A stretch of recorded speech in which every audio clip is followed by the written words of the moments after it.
시청자 여러분 안녕하십니까? 파이널샷 진행을 맡은 최유은, 신민영입니다. 네, 현재 구간에서 한국 증시, 양시장 모두 다 하락세로 거래가 되고 있습니다. 코스피, 코스닥 모두 다 빠지고 있는데요. 오늘 장전부터 삼성전자가 실적을 발표를 했습니다. 이번 주 시장에서 가장 기다려온 이벤트 중 하나였는데 시장은 지금 이러한 실적 발표를 소화하고 있는 것일까요? 오늘 삼성전자 실적 발표 후에 또 장중에는 LG전자와 LG에너지솔루션 등의 실적을 발표를 했습니다. 다만 대부분의 기업들이 현재 구간에서는 하락세 나타내고 있는 상황입니다. 네, 삼성전자의 이번 잠정 실적이 낮아진 시장의 기대치에도 미치지 못했죠. 우려했던 것만큼 반도체 부분이 좀 부진했던 것이라는 평가가 나오고 있습니다. 이에 따라서 삼성전자뿐만 아니라 또 다른 반도체 관련주로도 실적에 대한 우려감이 올라오고 있는 상황이고요. 더 대응하기 어려워진 시장입니다. 저희와 함께 대응 전략 꼼꼼하게 세워보셔야겠습니다. 그럼 오늘의 첫 번째 시그널 먼저 최윤 앵커와 함께 확인해 보시죠. 네, 오늘 참 많은 기업들 실적을 발표를 했습니다. 삼성전자 실적 발표하고 난 이후에 실망 매물 좀 쏟아지고 있는데 SK하이닉스도 함께 지금 이 가격 조정을 받는 게 진짜 문제가 될 것 같습니다. LG전자도 실적 좋다 해서 정말 시장에서 기대가 컸었는데 영업이익단이 시장의 예상치를 하회했습니다.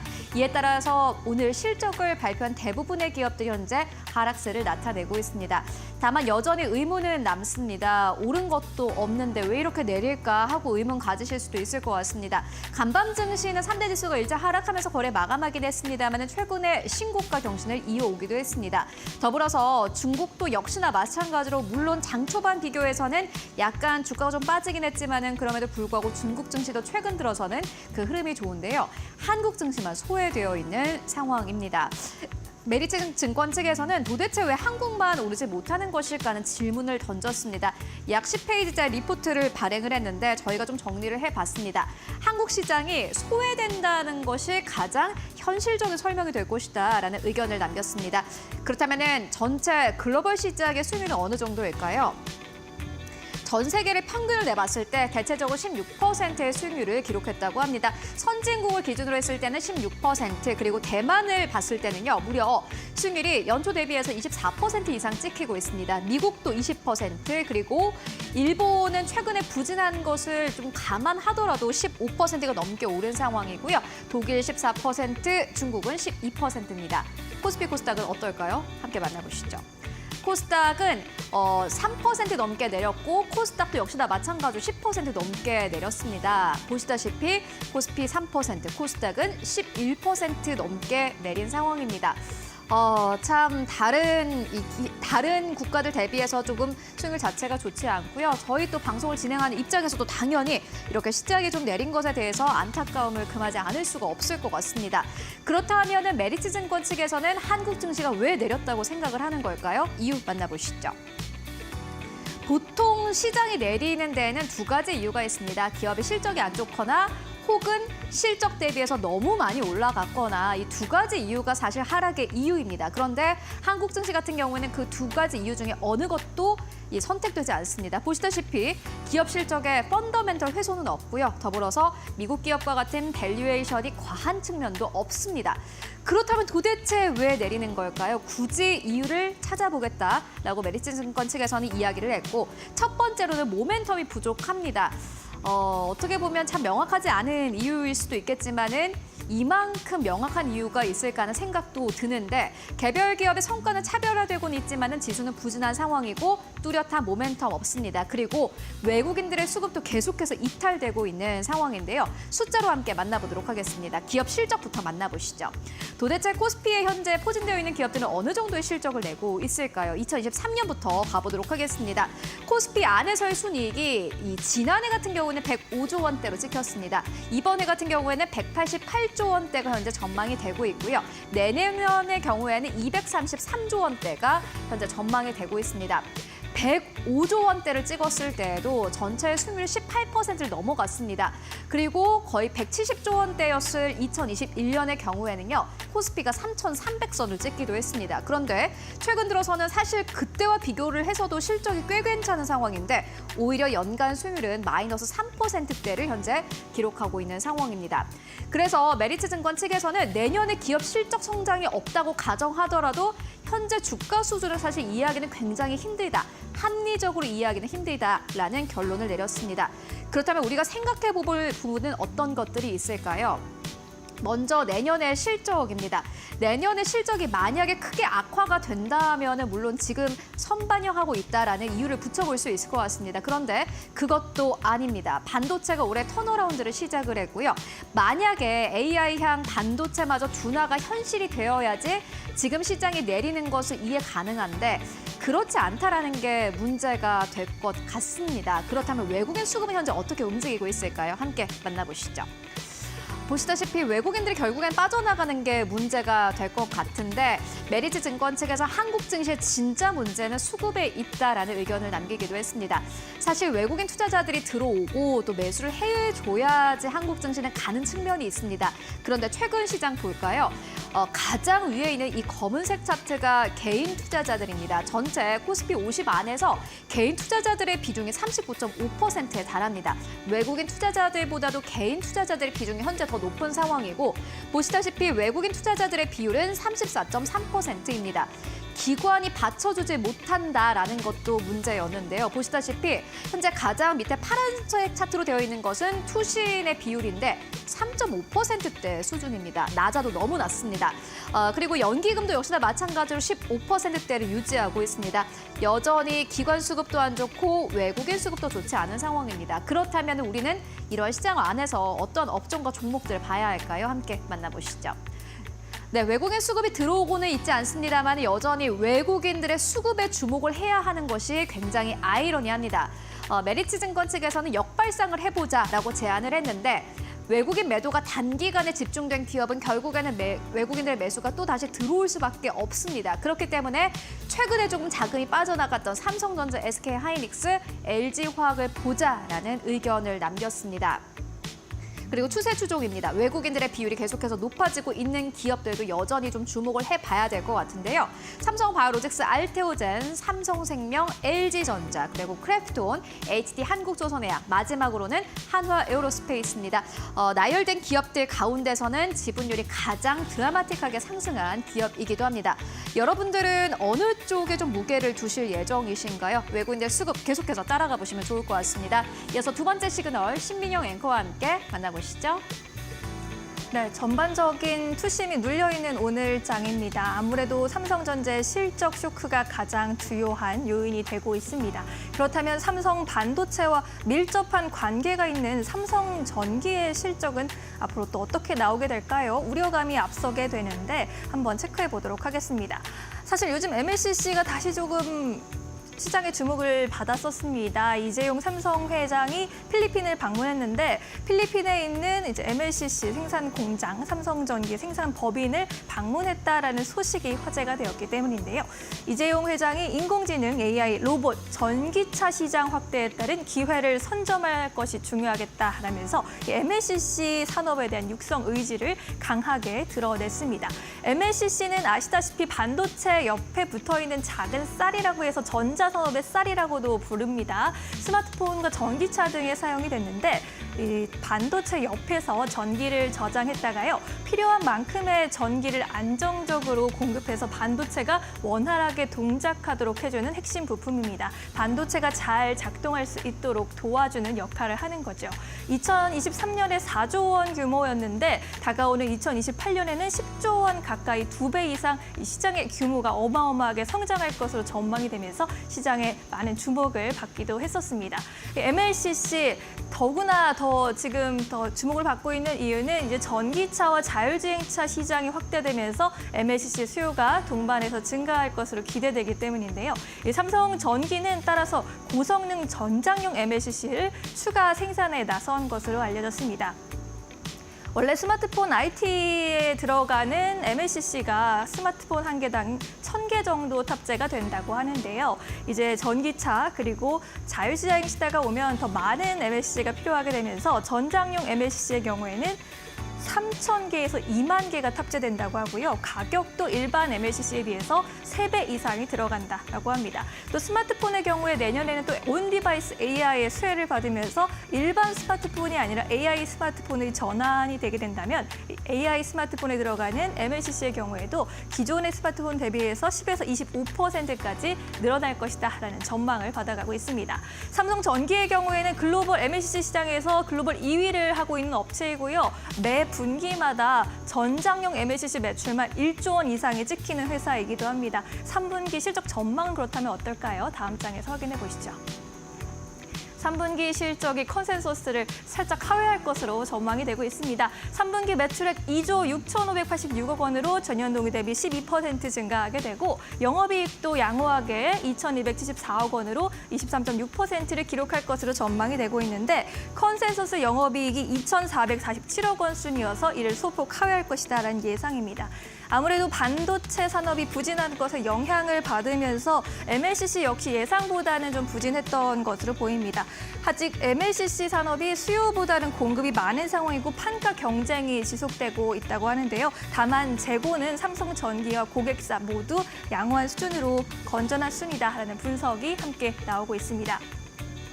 따라서 예상보다 더딘 MLCC 업황의 회복세를 감안해서 증권가에서 올해 연간 영업이익 추정치를 하향 조정하고 있는데요. DB금융투자의 경우에는 7%가량 하향 조정하면서 목표 주가도 기존의 20만 원에서 19만 원으로 낮게 잡았습니다.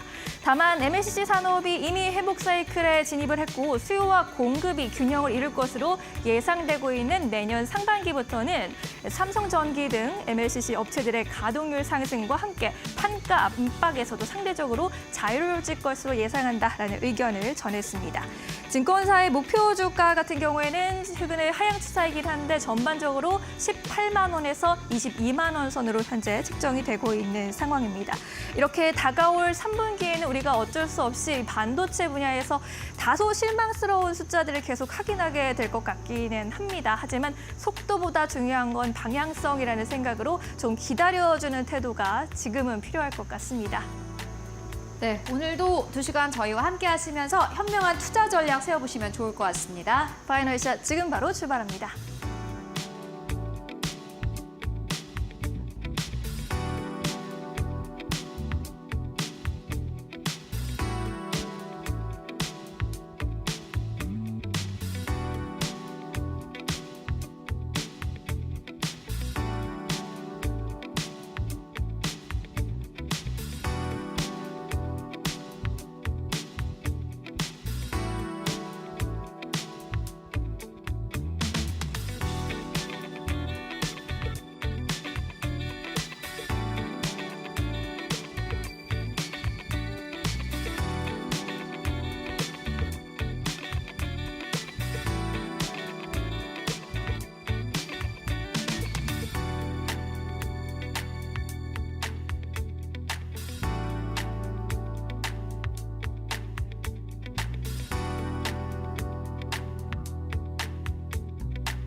원포인트 마감 전략으로 문을 활짝 열겠습니다. 오늘은 우상향 투자클럽 안상윤 이사 연결해 보겠습니다. 안녕하십니까? 안녕하세요. 네, 오늘 시장 어떻게 보고 계십니까? 네, 미국 금리 상승 부담, 이스라엘의 이란 석유시설 타격 우려에 따른 유가 상승, 삼성전자 잠정 실적 컨센서스 하회, 중국 증시 호황에 의한 자금 흐름 등 부정적 영향으로 국내 증시 약세를 보이고 있습니다. 외국인은 코스피의 8월에 2조 8천억 원, 9월에는 7조 9천억 원대 매도세를 보였고 10월에도 매도세를 보이는 상황으로 셀 코리아 우려가 지속되고 있습니다. 외국인 순매도의 대부분이 반도체에 집중되어 있는 만큼 해당 업종의 수급 불안 진정이 관건이 될 것입니다. 삼성전자가 지니고 있는 한국 증시의 대표성으로 인해 외국인들이 매크로 불안, 중국으로의 수급 로테이션 등으로 코스피 전체 비중을 줄이는 과정에서 불가피하게 삼성전자 중심의 집중 매도세가 나타나고 있습니다. 반도체 사이클 둔화 우려가 작용한 영향도 있는 점을 감안하면 삼성전자의 실망스러운 잠정 실적이 코스피 전반에 걸쳐 부정적 분위기를 이어갈 것으로 전망됩니다. 아시아 전체 수급 관점에서 중국으로의 수급 이탈이 진행될지도 관전 포인트가 되겠습니다. 중국 정부의 추가적인 부양책이 나올 것이라는 의견이 제시되고 있기에 금일에도 중국으로 수급 이탈 현상이 나오겠으나 중화권 증시가 단기 폭증했다는 점을 고려하면 금주 중에는 차익 실현 압력을 받을 가능성을 반영하면서 대응하는 것이 적절하겠습니다. 네, 알겠습니다. 그럼 오늘 오후장에서 좀 공략해 볼 만한 종목 혹시 있을까요? 네, 블루엠텍 관심 있게 보시기 바랍니다. 전 세계적으로 열풍을 일으킨 노보노디스크의 비만 치료제 위고비가 10월 중순 국내 출시를 앞두고 있다는 소식에 블루엠텍이 주가에 영향을 받고 있는데요. 노보노디스크의 위고비는 지난해 4월 국내 품목 허가를 획득했지만 물량 확보 등의 문제로 국내 출시가 미뤄졌습니다. 위고비보다 뛰어난 효과로 알려져 있는 글로벌 제약사 일라이릴리의 비만 치료제 마흔자로도 국내 품목 허가를 획득했기 때문에 시장 선점을 하려 위고비 유통을 신속히 진행할 것으로 예상됩니다. 블루엠텍이 노보노디스크 제품을 국내 약품에 유통하고 있어서 투자자들의 기대감을 높이고 있습니다. 블루엠텍 경우 매수가는 25,000원 부근에서 보시고 손절가 24,000원, 목표가 3만 원 보시고 대응해 보시기 바랍니다. 네, 비만 치료제 관련주 블루엠텍에 대한 투자 포인트 들어봤습니다. 고맙습니다. 감사합니다. 오늘 외국인과 기관은 어떤 종목들에 주목하고 있을까요? 최훈 앵커와 함께 확인해 보시죠. 네, 현재 구간에서 외국인 투자자들은 코스피 안에서 4천억 원 넘게 덜어가고 있습니다. 외국인들의 매도세가 굉장히 거센데요. 그러한 가운데 어떠한 기업들을 사고 있는지를 확인하시는 것도 시장의 이 대응 포인트가 될 것 같습니다. 먼저 오늘 외국인 투자자들은요, KB금융을 가장 많이 사들이고 있습니다. 두 번째로는 한화에어로스페이스입니다. 세 번째로 현대차, 네 번째로는 기아, 다섯 번째로는 두산 에너빌리티 현재 수급 들어오고 있습니다. 매도하는 기업들 살펴보실까요? 오늘 가장 첫 번째로는 오늘 실적을 발표한 삼성전자 중심으로 외국인들 매도가 거셉니다. 두 번째로는 아모레퍼시픽, 세 번째로는 현대일렉트릭 현재 이름 올리고 있는데 특히나 LCD 현대일렉트릭 이 저점 대비해서 주가 자체가 40% 가깝게 올라온 상황입니다. 외국인들 차익 실현을 시작하는 것일까요? 네 번째로는 우선주, 다섯 번째로는 유한양행 이름 올리고 있습니다. 이어서 코스닥 안에서의 수급 흐름 함께 만나보시죠. 네, 오늘 코스닥 안에서 외국인 투자자들의 알테오젠을 가장 많이 매수하고 있습니다. 두 번째로는 JYP 엔터, 세 번째로는 푸처캠, 네 번째로는 삼천당제약, 다섯 번째로는 올릭스 이름 올리고 있는데 삼천당제약 같은 경우에는 외국인과 기관의 수급이 어제 빠져나갔다가 오늘 다시 한번 들어오는 모습 보여주고 있고요. 매도하는 기업들 살펴보도록 하겠습니다. 가장 첫 번째로는 에코프로 BM, 두 번째로는 펩트론, 세 번째로는 에코프로, 네 번째로는 리가캠바이오, 다섯 번째로는 실리콘2 이름 올리고 있습니다. 이어서 기관 투자자들의 수급 흐름 함께 만나보시죠. 기관 투자자들도 오늘 보시다시피 삼성전자는 매도하고 그리고 삼성물산은 매수하는 흐름 보여주고 있습니다. 외국인들도 연이어서 매수 흐름을 보여주고 있는 것이 바로 삼성물산이고요. 두 번째로는 한화인더스트리얼입니다. 세 번째로는 롯데케미컬, 네 번째로는 SK이노베이션, 다섯 번째로는 현대제철 이름 올리고 있습니다. 특히나 롯데케미컬과 SK이노베이션 실적이 부진하기 때문에 최근에 실적에 대한 우려감은 있었습니다만은 주가는 오히려 턴어라운드 형식으로 현재 움직이고 있는 상황이고요. 매도하는 기업들 살펴보시면은 삼성전자, 현대차 나란히 1, 2위에 이름 올리고 있습니다. 세 번째로는 포스코홀딩스, 네 번째로는 HD 현대일렉트릭, 다섯 번째로는 고려 아연 이름 올리고 있고요. 이어서 코스닥 안에서의 수급 흐름 함께 만나보시죠. 네, 오늘 기관 투자자들이 펩트론을 가장 많이 매수하고 있습니다. 그리고 PNT, JYP 엔터, 네 번째로는 ABL 바이오, 그리고 기관 투자자들은 JYP 엔터뿐만이 아니라 디어유도 역시나 마찬가지로 함께 매수하는 흐름 보여주고 있습니다. 전체적으로 엔터주 쪽으로 기관의 매수가 눈에 띄고요. 매도하는 기업들 살펴보시면은 브랜드엑스 커퍼레이션 오늘 시장에서 매도세 거셉니다. 두 번째로는 보로노이, 세 번째로는 바이넥스, 네 번째로는 휴젤, 다섯 번째로는 원텍 이름 올리고 있습니다. 지금까지 수급 상황 함께 살펴보고 왔습니다. 네, 수급픽 이어가겠습니다. 수급이 쏠리고 있는 종목들 함께 살펴보시죠. 이데일리 스페셜리스트 신일섭 전문위원과 함께하겠습니다. 안녕하세요. 안녕하세요. 네, 오늘도 세 가지 종목 가지고 오셨습니다. 첫 번째 종목 ABL 바이오부터 살펴보겠습니다. 앞서 이제 효은 앵커가 알려줬던 종목들 중에 기관 매수 4위에도 ABL 바이오가 이름을 올렸고요. 오늘 반도체가 쉬어가는 사이에 2차 전지 그리고 바이오주의 흐름 나쁘지 않습니다. ABL 바이오 어떻게 분석을 하시나요? 네, 일단 알테오잼, 리가켄바이오, 펩트론까지 지금 기술수출 플랫폼 4대 장 중에 3대 장이 지금 신고가를 기록을 하고 있는 가운데 ABL 바이오만 지금 나왔습니다. ABL 바이오가 추가 상승으로 후발주자로 아주 유력해 보이고요. ABL 바이오는 지금 세계에서 내노라 하는 면역 항암제를 만든 업체로부터 러브콜을 2개를 받았습니다. 자, 일단 면역 항암제를 보도록 하겠죠. CDLA4 계열에는 여보이가 있고요. PD1 계열의 옵디보, PD1 계열의 또 키트루다, PD-에론 계열의 티센트릭, PD-에론 계열의 바벤시오, PD-에론 계열의 임핀지가 있습니다. 이것들을 타겟한다는 것이죠. 저 단백질들을 과다 발현한 단백질을 타겟하는 거를 말하는 겁니다. 그중에 이제 ABL111이랑 ABL103을 ABL 바이오가 그래프바디 T 기반으로 개발한 파이프라인입니다. 이거는 둘 다 이중 항체거든요. 2개의 항체를 공략한다는 겁니다. 근데 6월 달에 ABL111, 지금 기바스톤미기로 이름이 붙여져 있는데 3중 병역요법 관련해서 BMS로부터 면역항암제 옵디보를 무상 공급하는 계약을 체결했습니다. 아까 전에 옵디보는 PD1 계열입니다. PD1을 타겟하는 면역항암제죠.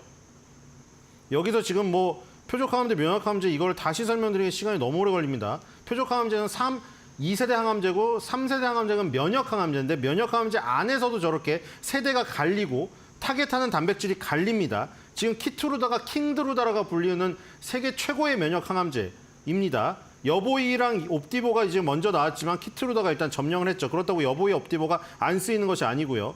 6월 달에 ABL111 혹은 TJCD4B, TJ033721로 불립니다. 이게 기바스토믹인데 ABL 바이오랑 아이맵의 협력을 통해서 개발된 물질이고요. 이게 이중항체 기술을 이용했다고 말씀드렸죠.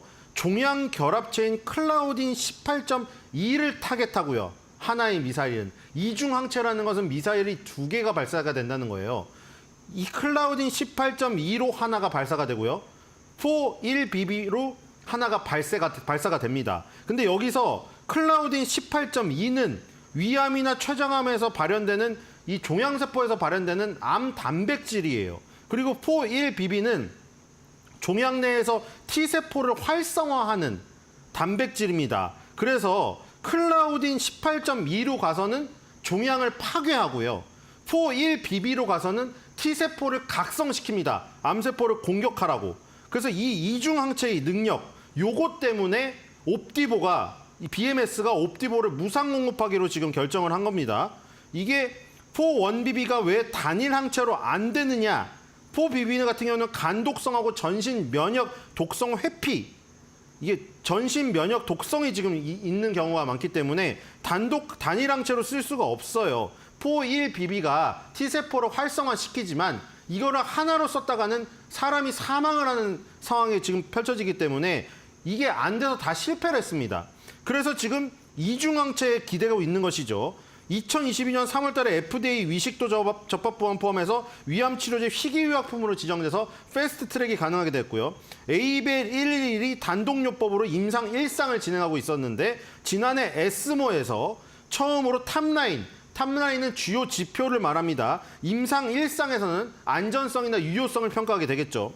처음에 ABL111을 2주마다 1kg당 15mg을 투여했고요. 3주마다 1kg당 18mg을 투여해서 증량을 하기 시작했는데 용량 제한 독성이 미보고됐습니다. 안정성이 지금 확보가 됐다는 얘기죠. 최대 허용 용량에도 도달하지 않았습니다. 그리고 유효성, 그러니까 뭐 반응은 메스꺼움이나 빈혈이 나왔지만 대부분 1등급이나 2등급 수준에 불과했습니다. 유효성 측면에서는 클라우딘 18.2가 양성인 위암이나 식도암 환자 43명을 대상으로 했다고 했죠. 7명에서 부분 관해가 나왔습니다. 부분 관해는 암이 부분적으로 사라진 상태고요. 안정병병이 14명이에요. 14명은 안정병병이란 것은 암 크기의 변화가 없는 상태입니다. 그래서 지금 이 단독요법에서 안정성과 유효성에 대한 부분이 어느 정도 탑라인에서 확인이 되었고요. 그 다음에 미국하고 중국에서 글로벌 임상 1B상이 진행 중입니다. 아까 1A상은 혼자 진행을 했죠. 1B상에서 바로 이 BMS가 옵티보를 무상 제공하기로 한 겁니다. ABL 111, 아까 전에 아이맵과 그리고 ABL 바이오가 동시 개발한 약물에다가 이중항체 적용이 기술된 부분이 ABL 111이라고 했는데 거기에 BMS가 옵티보라는 자기의 PD-1 항암제, 면역 항암제 옵티보를 무상 제공하고요. 그 다음에 1세대 세포 독성 화학 항암제죠. 화학치료제 폴폭스 요 세 개를 3중 병용을 하는 임상 1B상이 진행 중입니다. 그렇기 때문에 이중항체 항암제에다가 면역 항암제 옵티보에다가 화학치료제까지 세 개를 같이 해보는 거예요. 여기서 진행성 클라우딘 18.2 양성 위암 식도암 환자 1차 치료제로 지금 이중특이 항해체 ABL 111, 그 다음에 옵티보 폴폭스 카폭스 화학요법 병용요법인데 아이맵이 수행을 하는 다국적 일상 연구에 옵티보가 무상 제공을 한 거죠. 그러니까 지금 옵티보도 마찬가지입니다. 아까 전에 키트루다에 밀렸다고 했는데 포기를 하지 않은 겁니다. 옵티보도 계속 짝꿍을 찾아보는 거예요. 옵티보도 계속 짝꿍을 찾는 지금 그 루트 안에서 무상 제공을 한 것이고요. 그러므로 인해서 아이맥과 ABL 바이오는 상당 부분 임상 비용을 절약할 수가 있겠죠. 그 다음에 며칠 전 10월 2일 날 이젠 머크가 등장했습니다. 키트루다라는 세계 최고의 의약품 매출 순위 1위에 오른 약을 만드는 회사고 면역 항암제에서 킹드루다라고 불리우는 정말 왜냐하면 킹드루다라고 불리는 이유가 비소세포폐암 저항증으로 시작을 했는데 지금 무려 저항증이 40개까지 늘어났습니다. 지금 진행성 전이성 고형암 환자 대상으로 면역 항암제 ABL 103 이것도 이 그래파디 T가 적용된 이중항체 항암제입니다. 거기에다가 키트루다를 병용요법을 평가하기 위해서 머크가 키트루다를 무상 제공하는 계약을 체결했습니다. 그래서 ABL 바이오의 이중항체 항암제 신약물질 ABL 103에 머크가 공급한 키트루다를 병용을 해보는 건데요. 아까 말한 대로 안정성과 유효성을 평가하는 임상 1B상과 2상이 동시 진행되고 있습니다. 네. 이 ABL 103은 B7H4 항원 이게 암세포에서 발현되는 단백질이요. 요걸 타격하고요. 아까 또 ABL 10111이라고 똑같습니다. 면역세포를 활성화하는 4-1BB 항원을 동시 타격하는 겁니다. 아까 말한 대로 4-1BB는 혼자 단일항체로 지금 하려다가 모두 실패했다고 했죠. 간 독성이 너무 심해서요. 그렇기 때문에 이중항체인 지금 ABL 바이오 같은 경우에는 이걸 컨트롤하기 때문에 4-1BB를 같이 쓸 수가 있는 겁니다. 그리고 B7H4 이거는 중요한 게 면역관문 억제제 PD-L1이 발현되지 않는 곳에서 주로 나타내는 단백질이기 때문에 굉장히 유의미해요. 아까 전에 지금 면역 항암제 중에서 PD-1이나 PD-L1을 타겟하는 게 많거든요. 그래서 PD-L1 억제제의 낮은 반응률, 면역 항암제의 가장 큰 문제가 낮은 반응률입니다. 그래서 PD-L1이나 PD-1이 발현되지 않은 환자에게는 그 타겟을 쓸 수가 없어요. 키트루다가 아무리 뛰어나도 그 단백질이 발현이 안 되면 그 환자에게는 쓸모가 없습니다. 그렇기 때문에 PD-L1이 발현되지 않고 B7A4 항원이 발현되는 환자에게 이것을 타겟으로 이 항암제를 쓸 수가 있다는 것이죠. 그 다음에 4-1BB 이거는 면역세포를 활성화하는 거라고 했는데 굉장히 강력한 항암 효능을 보유하고 있습니다. 근데 왜 못했냐? 과거에 BMS도 그렇고 화이자도 그렇고 이 4-1BB 이 단일항체로 항암제를 개발하려고 했는데 간 독성이 너무 심해요. 그리고 전신 독성이 나와서 사망하는 환자까지 발생해서 다 개발해서 철수를 했습니다. 근데 ABL 바이오는 어떻게 컨트롤을 하느냐? 이 두 개를 같이 컨트롤합니다. 예를 들어서 B111 아까 전에 그 ABL 111, ABL 103 다 맞춰갔는데 B7H4라던가 클라우딘 18.2 암세포에서 과발현되는 항원이 존재하는 요곳을 타겟하면서 요 항원이 존재하는 미세 종양 환경 안에서만 4-1BB를 활성화시키는 이중항체 기술을 갖고 있기 때문에 4-1BB의 강력한 항암 효과를 활용을 할 수가 있다는 거죠. 그러니까 일반적인 환경에서는 간 독성 때문에 환자가 사망할 우려가 있는데 B7H4라던가 클라우딘 18.2 같은 암세포에서 과발현되는 항원이 존재하는 경우에만 4-1BB가 활성화되도록 컨트롤하는 이중항체 그래파디 T 기술 그게 있기 때문에 바로 지금 머크도 그렇고 지금 이 BMS도 그렇고 무상 제공, 옵티보랑 키트루다를 비싸게 몇 억짜리를 계속 무상 제공하면서 이 임상에 참여를 하려고 하고 있는 것입니다.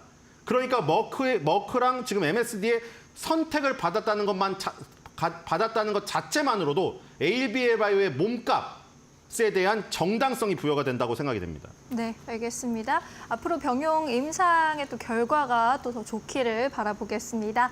두 번째 종목으로 넘어갑니다. 2차 전지 관련주 세아 메카닉스 보겠습니다. 관련주들 상승세 이어가고 있는데 테슬라가 4680 배터리를 발주해서 LG 에너지 솔루션이 12월부터 4680 배터리 대량 생산에 들어간다라는 소식이 섹터 전반에 호재로 작용하고 있고요. 세아 메카닉스 현재 10% 넘게 시세를 분출하고 있습니다. 이 종목 어떻게 보십니까? 네, 알루미늄 다이 캐스팅 업체고요. 다이가 금형을 뜻하고 캐스팅이 주물을 뜻합니다. 네. 뭐 요즘에 고등학교에서 기술 시간이 없어진 것 같은데 예전에 기술 시간에 남자분들은 다들 해보셨습니다. 금형에다가 주물을 주입해서 굳혀가지고 뭐 수통이나 이런 거를 만들 수가 있는 것이죠. 알루미늄 합금 주물 가운데 금속재 주형을 사용해서 거기에 녹인 액체 비철을 고압으로 밀어내어가지고 굳혀서 여러 가지를 생산합니다.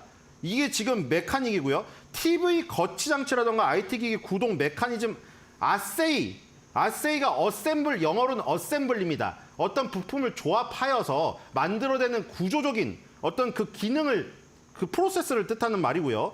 친환경 자동차 부품도 주력 생산을 하고 있고 매출 비중으로 보면 2023년도 기준으로 전자부품이 56%, 자동차 부품이 41%입니다. 이거 두 개 합치면 거의 100%죠.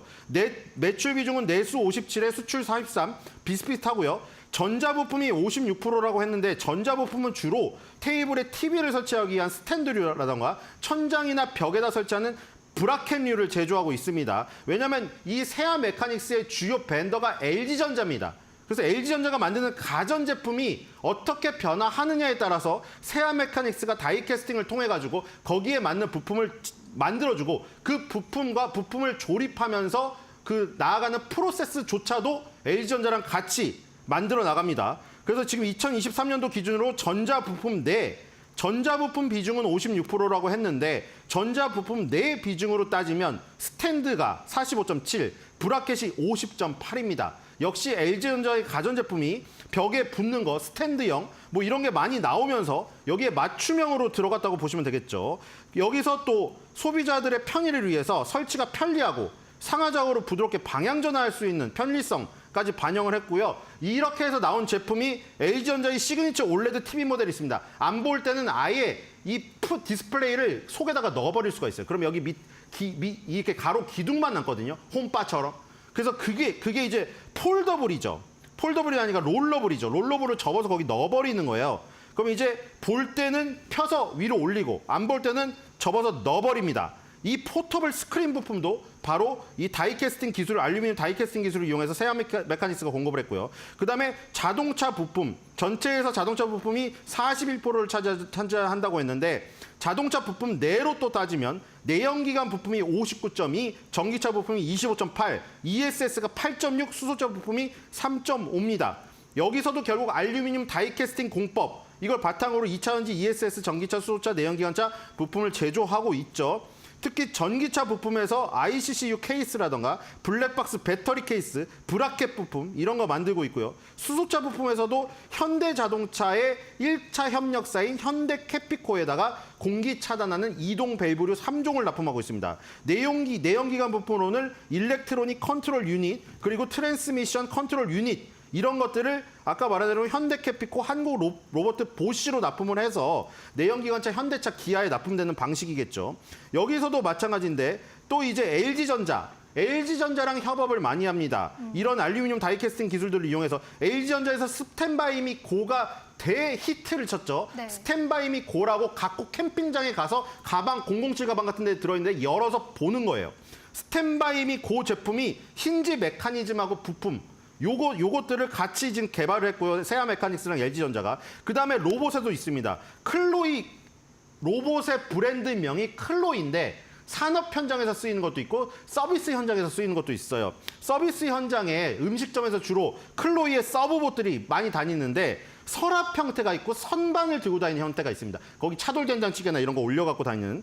여기서도 마찬가지예요. 배송 물품에 따라 선반이나 칸막이 조절이 가능하게 되어 있는데 바로 이 서빙용 로봇에 적용된 하부 서스펜션의 메커니즘 및 부품 개발 이런 것들을 다 LG전자랑 협업해서 만들어낸 게 세아 메카닉스입니다. 결국에는 스탠바이 및 고, 그다음에 클라이 서브봇 뭐 이런 새로운 LG전자의 제품들이 자꾸 출시가 되면 세아 메카닉스의 할 일은 계속해서 늘어날 수밖에 없다. 이렇게 보시면 될 것 같습니다. 네, 세아 메카닉스 LG전자의 관계사로 함께 눈여겨보셔도 좋을 것 같습니다. 세 번째 종목으로 넘어갈게요. LK 삼양 들고 오셨습니다. 요즘에는 이제 전기차 화재 방지 관련주로 엮이면서 급등세를 펼치고 있는 것 같은데 정확히 어떤 기업인가요? 네, 삼양라면하고는 관계가 없는 회사고요. 네. 국내 유일의 디지털 카메라용 교환 렌즈 제조사고 네. DSLR이라든가 미러리스 카메라용 렌즈 시장에서 지위가 굳건합니다. 근데 최근에 뜬 것은 신사업으로 지금 벌이고 있었던 열화상 솔루션 부분이 터진 겁니다. 네. 이거 말고도 머신비전이나 우주 항공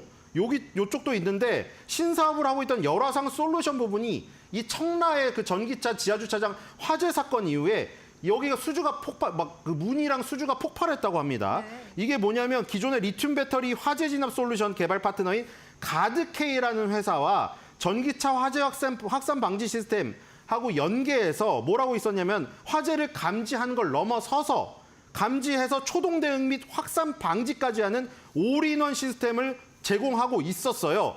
그래서 전기차 화재가 일어나면 자동적으로 스프링클러가 터지는 이 시스템까지 공동 개발하고 있었다. 근데 최근에 지능형 열화상 솔루션 기업인 LK 삼양하고 라이다 솔루션 개발 전문 기업 오토엘하고 또 손을 잡았어요. 이 회사랑은 또 뭘 할 거냐면은 이 지금 공동 개발 분야인 라이다, 연동 관제 기술, 광역 화재 감지 기술, 인원 감인 모니터링 기술 요런 것들 LK 삼양이 독자적으로 확보한 화재 감지 알고리즘 탑재한 관제 소프트웨어 요것을 소프트웨어로 삼고요. 그다음에 라이다를 통해서 위험 징후를 추가 획득해서 광역의 감시가 가능한 체계를 구축했습니다. 그다음에 오토엘은 자율주행 라이다 시스템 선도 업체예요. 그러니까 이 두 개가 합쳐지면은 자동차로 범위를 넓힐 수가 있는 겁니다. 현대자동차에서 지금 뭐 내구성이라든가 품질 사양, 뭐 이 ES 시험을 통과한 국내 유일의 라이다 기업이 오토엘이라고 합니다. 오토엘이 결국에는 자율주행을 하는데 가혹한 환경 속에서 정밀한 3D 데이터를 획득할 수가 있습니다. 그래서 오토모티브 환경에서 쌓인 라이다 기술 노하우를 보유하고 있는데 요거를 지금 그 LK 삼양과 합치면 인더스트리얼한 환경에서 사용 가능하게 개량할 수가 있습니다. 그래서 이런 것들이 자동차 쪽에서 지금 확보한 거와 지금 그 열화상 솔루션 소프트웨어를 지금 체계를 갖고 있는 LK 삼양이 합쳐지면은 더욱더 확대될 수가 있다. 전기차뿐만 아니라 우리가 원자력, 핵발전소 이런 데서도 쓰일 수가 있어요. 거기에서 원자력 발전소의 어떤 누출을 미리 감지해서 화재를 감지하거나 이래서 미리 화재까지 지금 탐지하고 진압까지 되는 요 체계까지 지금 이룰 수가 있고요. 여러 가지 산업 현장에서 응용될 가능성이 있습니다. 그래서 요즘에 전기차 화재 이후에 굉장히 급부상하고 있는 회사다. 이렇게 보시면 될 것 같습니다. 네, 화재 방지 기술이 여러 가지 사업과의 시너지가 기대된다라는 이유로 주목받고 있는 회사입니다.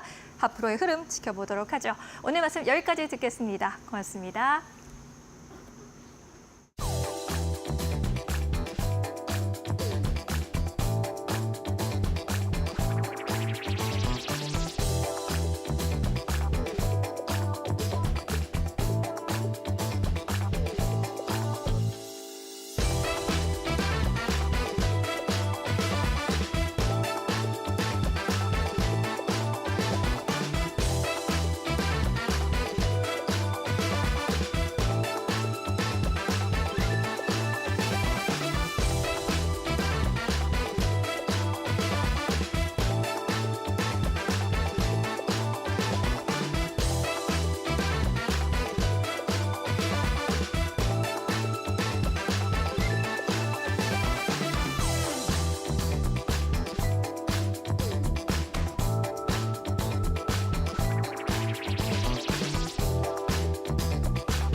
네, 이슈 체크 코너로 이어가 보도록 하겠습니다. 오늘은 게임주에 대해서 심도 깊은 이야기 나눠볼 텐데요. 선한스탁의 김태훈 전문가 모시고 이야기 나눠보도록 하겠습니다. 안녕하십니까? 네, 먼저 게임주 가운데서 아마 많은 분들이 좀 가슴앓이를 하고 계실 NC소프트 이야기 나눠보도록 하겠습니다. NC소프트가 보니까 주가가 8월에 16만 원대까지 내려갔었습니다. 이후로는 최근 들어서 22만 원대까지 올라왔고 오늘은 약간의 조정입니다. NC소프트의 전체적인 주가 흐름 좀 살펴봐 주시죠. 네, 지금 NC소프트가 올해 1년 동안, 그러니까 올 상반기하고 작년 하반기하고 해서 굉장히 오랫동안 계속 하향세를 나타냈습니다. 이렇게 하향세를 나타낸 것은 게임주 전반에 있어서 대장주에 대한 교체 시기가 도래한 것이죠. 지금 보시다시피 크래프톤이라고 시장 내에 배그라는 게임을 갖고 글로벌 PC 시장을 석권한 업체가 있습니다. 이 업체가 상장을 하면서 외국인 투자가와 기관 투자가들이 이 게임 업종 대표주에 대해서 고민을 하기 시작한 것이죠. 그래서 결국 NC소프트는 그 대장주 자리를 크래프톤에게 내주었습니다. 그리고 이등주로 내려앉았고 그 이등주로 내려앉으면서 실적도 또한 나빠졌습니다. 그러다 보니 오랫동안 거의 1년여 가까이 주가가 하락세를 나타냈고요. 그래서 100만 원대 주가에서 지금 16만 원대까지 주가가 하락했다가 최근 들어서 다시 20만 원대로 회복하는 모습을 보여주고 있습니다. 네, NC소프트 같은 경우에는 주가가 좀 고점 대비해서 많이 내려온 상황입니다. 그렇다면은 고점이 이렇게 사실은 지금 생각해 보면은 가지고 계신 분들 그냥 주가 긴 시계열로 봤을 때는 거의 우하향 흐름이거든요. 그렇죠. 전체적으로 하락한 진짜 이유는 어디 있다고 보시나요? 네, 앞에서 설명드렸듯이 대장주 교체에 대한 이유가 있고 또 한 가지는 이 리니지 게임이라고 할 수 있는 그 NC소프트가 갖고 있는 메인 그 캐시카우가 되는 게임인 이 리니지 게임이 너무 오래됐다는 겁니다. 즉 게임 자체가 맞아요. 노후화되면서 이 게임을 대학생 때부터 즐겨왔던 이 충성 고객들의 나이가 많이 들었죠. 그러면서 자연스럽게 충성 고객들도 그 나이가 들면서 게임을 이탈을 하게 되고 그러면서 고객 수가 줄어든 게 가장 큰 결정적인 이유가 되면서 또 한편으로는 이 리니지 게임을 대체할 만한 신작 게임이 없었습니다. 작년 1년 동안 이 NC소프트가 내놓았던 신작 게임들이 연이어 흥행에 실패하면서 이것 때문에 또 시장 내에서는 그 투자자들이 실적에 대한 우려감도 많이 커졌고 실제로 실적도 굉장히 나빠졌습니다. 그렇죠. 그러다 보니 주가도 많이 흘러내릴 수밖에 없었죠. NC소프트가 이렇게 좀 주가가 내린 것은 결국에는 시대가 변했다라는 이 한 문장으로 좀 정리를 해볼 수 있을 것 같습니다. 대장주가 변했고요. 또 요즘 젊은이들이 즐기는 게임이 변하다 보니 아무래도 뭐 주가가 이를 반영하는 듯한데 그런데 좀 최근에는 관심을 가져볼 만한 게 주가가 저점 대비해서 좀 약간 올라오고 있어요. 반등 이유는 어디 있다고 보십니까? 실적이 나빠진 것을 반영을 해서 주가가 흘러내렸습니다. 그러면 실적을 끌어올리기 위해서는 어떻게 해야 되느냐? 기존에 1년여 동안 이 NC소프트의 주가가 흘러내린 것과 반대되는 쪽으로 이 회사가 어떻게 경영해 가느냐를 보시면 아시겠죠. NC소프트는 신작 게임을 발표한 것이 대부분 다 작년에 실패를 했습니다. 하지만 이 신작 게임의 실패가 곧 이 게임의 매몰 비용을 가져온 것이 아니라 올해는 아마존 게임즈라는 업체와 함께 전 세계 글로벌 시장을 대상으로 해서 스론 앤 리버티라는 게임을 런칭을 했습니다. 그게 요즘 많이 뉴스가 되고 있는 게임이기도 한데요. 이게 글로벌 시장에서는 먹히는 게임이 된 것이죠. 그래서 지난 첫 주, 그러니까 런칭하고 일주일 만에 300만 명의 아이디가 새로 생성이 됐고 동시 접촉사 33만 명을 기록을 했습니다. 이거는 그만큼 이 스론 앤 리버티, 줄여서 TL이라는 게임이 글로벌 시장에서 먹힌다는 것이기도 하고요. 또 한편으로 이 회사가 리니지 IP를 이용한 신작 게임을 시장에 내놨는데 그게 그 100만 명의 사전 접속자를 만들어냈습니다. 그러면서 이 신작 게임들이 나름대로 시장에서 먹히는 그런 모습을 보였고 또 한편으로는 앞에 설명해드렸듯이 1년 동안 주가가 하락한 것이 저가 매수세를 유입시키는 하나의 요인이 되고 있습니다. 주가 반등의 거의 요인을 다 갖췄다라고 볼 수 있을 것 같습니다. 이미 기대감은 없는 상황 속에서 새로 내놓은 게임이 그래도 좀 이용자들의 반응을 얻으면서 주가가 반등 흐름을 보였는데 그런데 특이했던 거는 신작이 나와서 이렇게 반응이 좋으면 올라갔다 금방 내려오거든요. 근데 요거 같은 경우에는 그렇진 않았어요. 네. 또 다른 이유가 있을까요? 네, 맞습니다. 이 게임 업체가 돈을 버는 것은 신작 게임을 흥행시켜서 돈을 버는 겁니다. 그렇게 해서 이만큼의 매출액을 만들어냈다면 여기서 고정으로 들어가는 비용이 있는데 그 비용을 줄이면 이만큼의 마진이 더 늘어나는 것이죠. 이 말뜻은 NC소프트는 리니지 IP라는 오래된 노후화된 게임에 의존해서 회사를 지금까지 키워왔습니다. 하지만 이 성장이 정체되는 시점에 와서 이 비용 절감을 위한 구조조정을 해야 될 타이밍이 된 것이죠. 그래서 김택진 사장님은 이번에 이 박병무 공동 대표를 유입시켜서 이분으로 하여금 사업 구조조정과 인력 구조조정을 실시하고 있습니다. 이 말뜻은 이 회사가 비용을 줄이는데 이제 올인하기 시작했다는 것이죠. 그 가장 첫 번째 일로 오너 일가의 경영 일선 후퇴입니다. 이게 나름대로 전문 경영을 통해서 경영을 잘할 사람들을 앉히겠다는 것이고 또 이들이 구조조정을 하게 만들겠다는 것입니다. 그렇게 해서 엔트리브 소프트 같이 수익이 안 나는 게임 스튜디오는 이번에 청산을 했습니다. 그리고 게임 외에 이 관리부서니 이런 쪽을 별도의 분사 회사를 만들어서 360명 정도를 별도로 회사 별도의 이제 법인으로 만들어서 내보냈고요. 이런 식으로 해서 상반기 중에 약 500여 명의 직원들을 줄였고 그래서 4,000명 중반대 인원수로 컴팩트하게 회사를 만들고 있습니다. 이렇게 해서 비용을 줄이는 만큼 그만큼 이제 회사가 리니지라는 IP가 오래되면서 벌어진 수익이 줄었기 때문에 그에 맞춰서 수익을 낼 수 있는 그런 구조를 만들고 있는 과정이죠. 네, NC소프트가 어쨌든 간에 안간 힘을 쓰고 있는 것 같습니다. 지금까지는 리니지로 잘 또 버텨왔는데 최근 들어서 조금 투심이 좀 약화된 상황이고 그런 상황 속에서 신작을 내놨는데 반응 괜찮았고요. 또 회사 내부에서도 여러 가지 경영에 대한 좀 변화가 있는 것 같습니다. 다만 쉬워 보이진 않는다라는 생각이 드는 게 오랫동안 이렇게 어떻게 보면은 게임 하나로 잘 먹고 살았던 요 회사가 과연 쉽게 변할 수 있을까 하는 생각도 드는데 전반적인 전망은 어떻게 보십니까? 아까 말씀드렸듯이 이 NC소프트의 리니지라는 IP는 기본적으로 PC게임에서 출발했습니다. 그리고 PC게임에서 이제는 모바일 게임으로 2020년대 들어와서 모바일 게임으로 발전을 했죠. 하지만 리니지라는 IP 자체는 너무 오래됐습니다. 그러다 보니 그 신작 게임으로 내놓는 이 Throne and Liberty라는 게임은 이 PC 게임도 아니고 이 콘솔에 맞춰서 만들어진 게임입니다. 그래서 또 콘솔이 유행이지 않습니까? 그렇죠. 콘솔 게임 시장이 PC나 이런 모바일 게임 시장보다 훨씬 더 큰 시장입니다.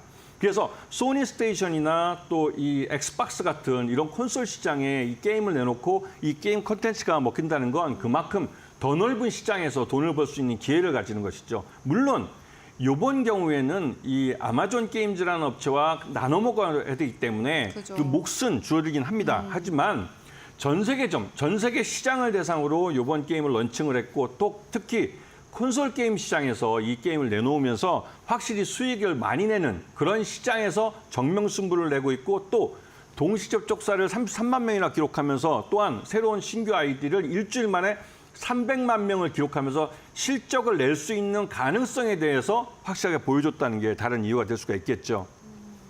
그렇다면 이제 주가도 굉장히 궁금한데 주가 전망은 어떻게 보시는지가 궁금합니다. 보니까는 NC소프트 같은 경우에는 고점이 52주 신고가가 28만 원대이기도 하고요. 최저가는 15만 6,900원대입니다. 증권가에선 대체적으로 뭐 안 좋은 시선으로 보는 것 같아요. 22만 원대를 목표 주가 이 정도면 막 거의 매도 리포트나 마찬가지인데 뭐 주가 전망 어떻게 보십니까? 그 2분기 때 네. 실적이 나오고 나서 증권사들마다 목표 주가를 낮추기 바빴습니다. 그랬다가 엊그저께 이 Throne and Liberty가 글로벌 시장에서 성공하는 모습을 보여주면서 앞다퉈서 이 목표 주가를 올리고 있습니다. 그게 실적이 좋아질 가능성이 높고 3분기 때 실적이 확실히 좋아질 가능성이 높다는 것 때문에 이 목표 주가들을 대부분 높이고 있는 상황인데요. 단기적으로는 지금 27만 원대 주가가 이 직전에 하락했을 때 이제 그 저항 없이 올라갈 수 있을 만한 가격대가 되고요. 기본적으로는 30만 원 이상을 볼 수가 있습니다. 왜냐하면 기관 투자나 외국인 투자가들이 너무 많이 물려 있습니다. 위에 가격에. 네. 그렇기 때문에 충분히 여기서 저가에 접근해 볼 수 있을 만한 그런 종목이라고 생각이 되는 것이죠.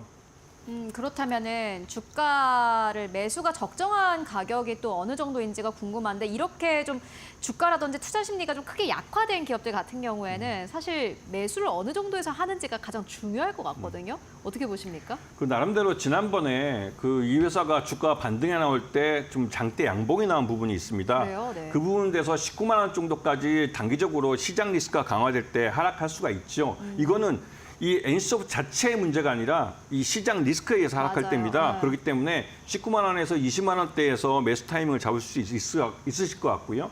그리고 장기적으로 이 회사는 물려도 괜찮을 가격대에 와 있습니다. 그래서 물려도 장기적으로 보신다면 알아서 외국인 투자가와 기관 투자가들이 실적에 따라서 주가를 끌어올려 줄 겁니다. 그래서 물려도 될 만한 종목이라고 좀 말씀을 드릴 수 있을 것 같습니다.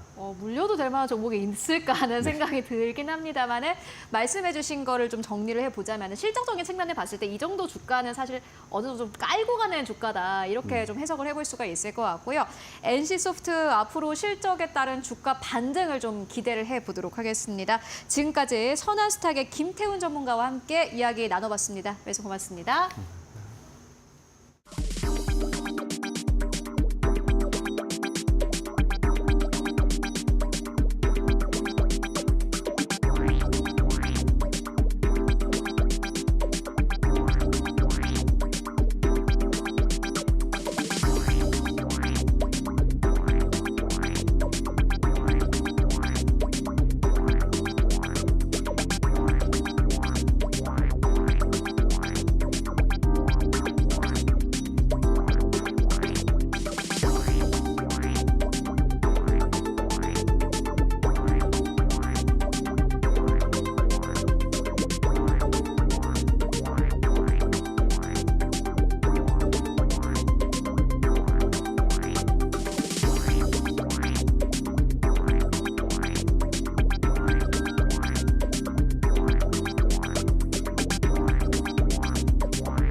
마켓 무버입니다.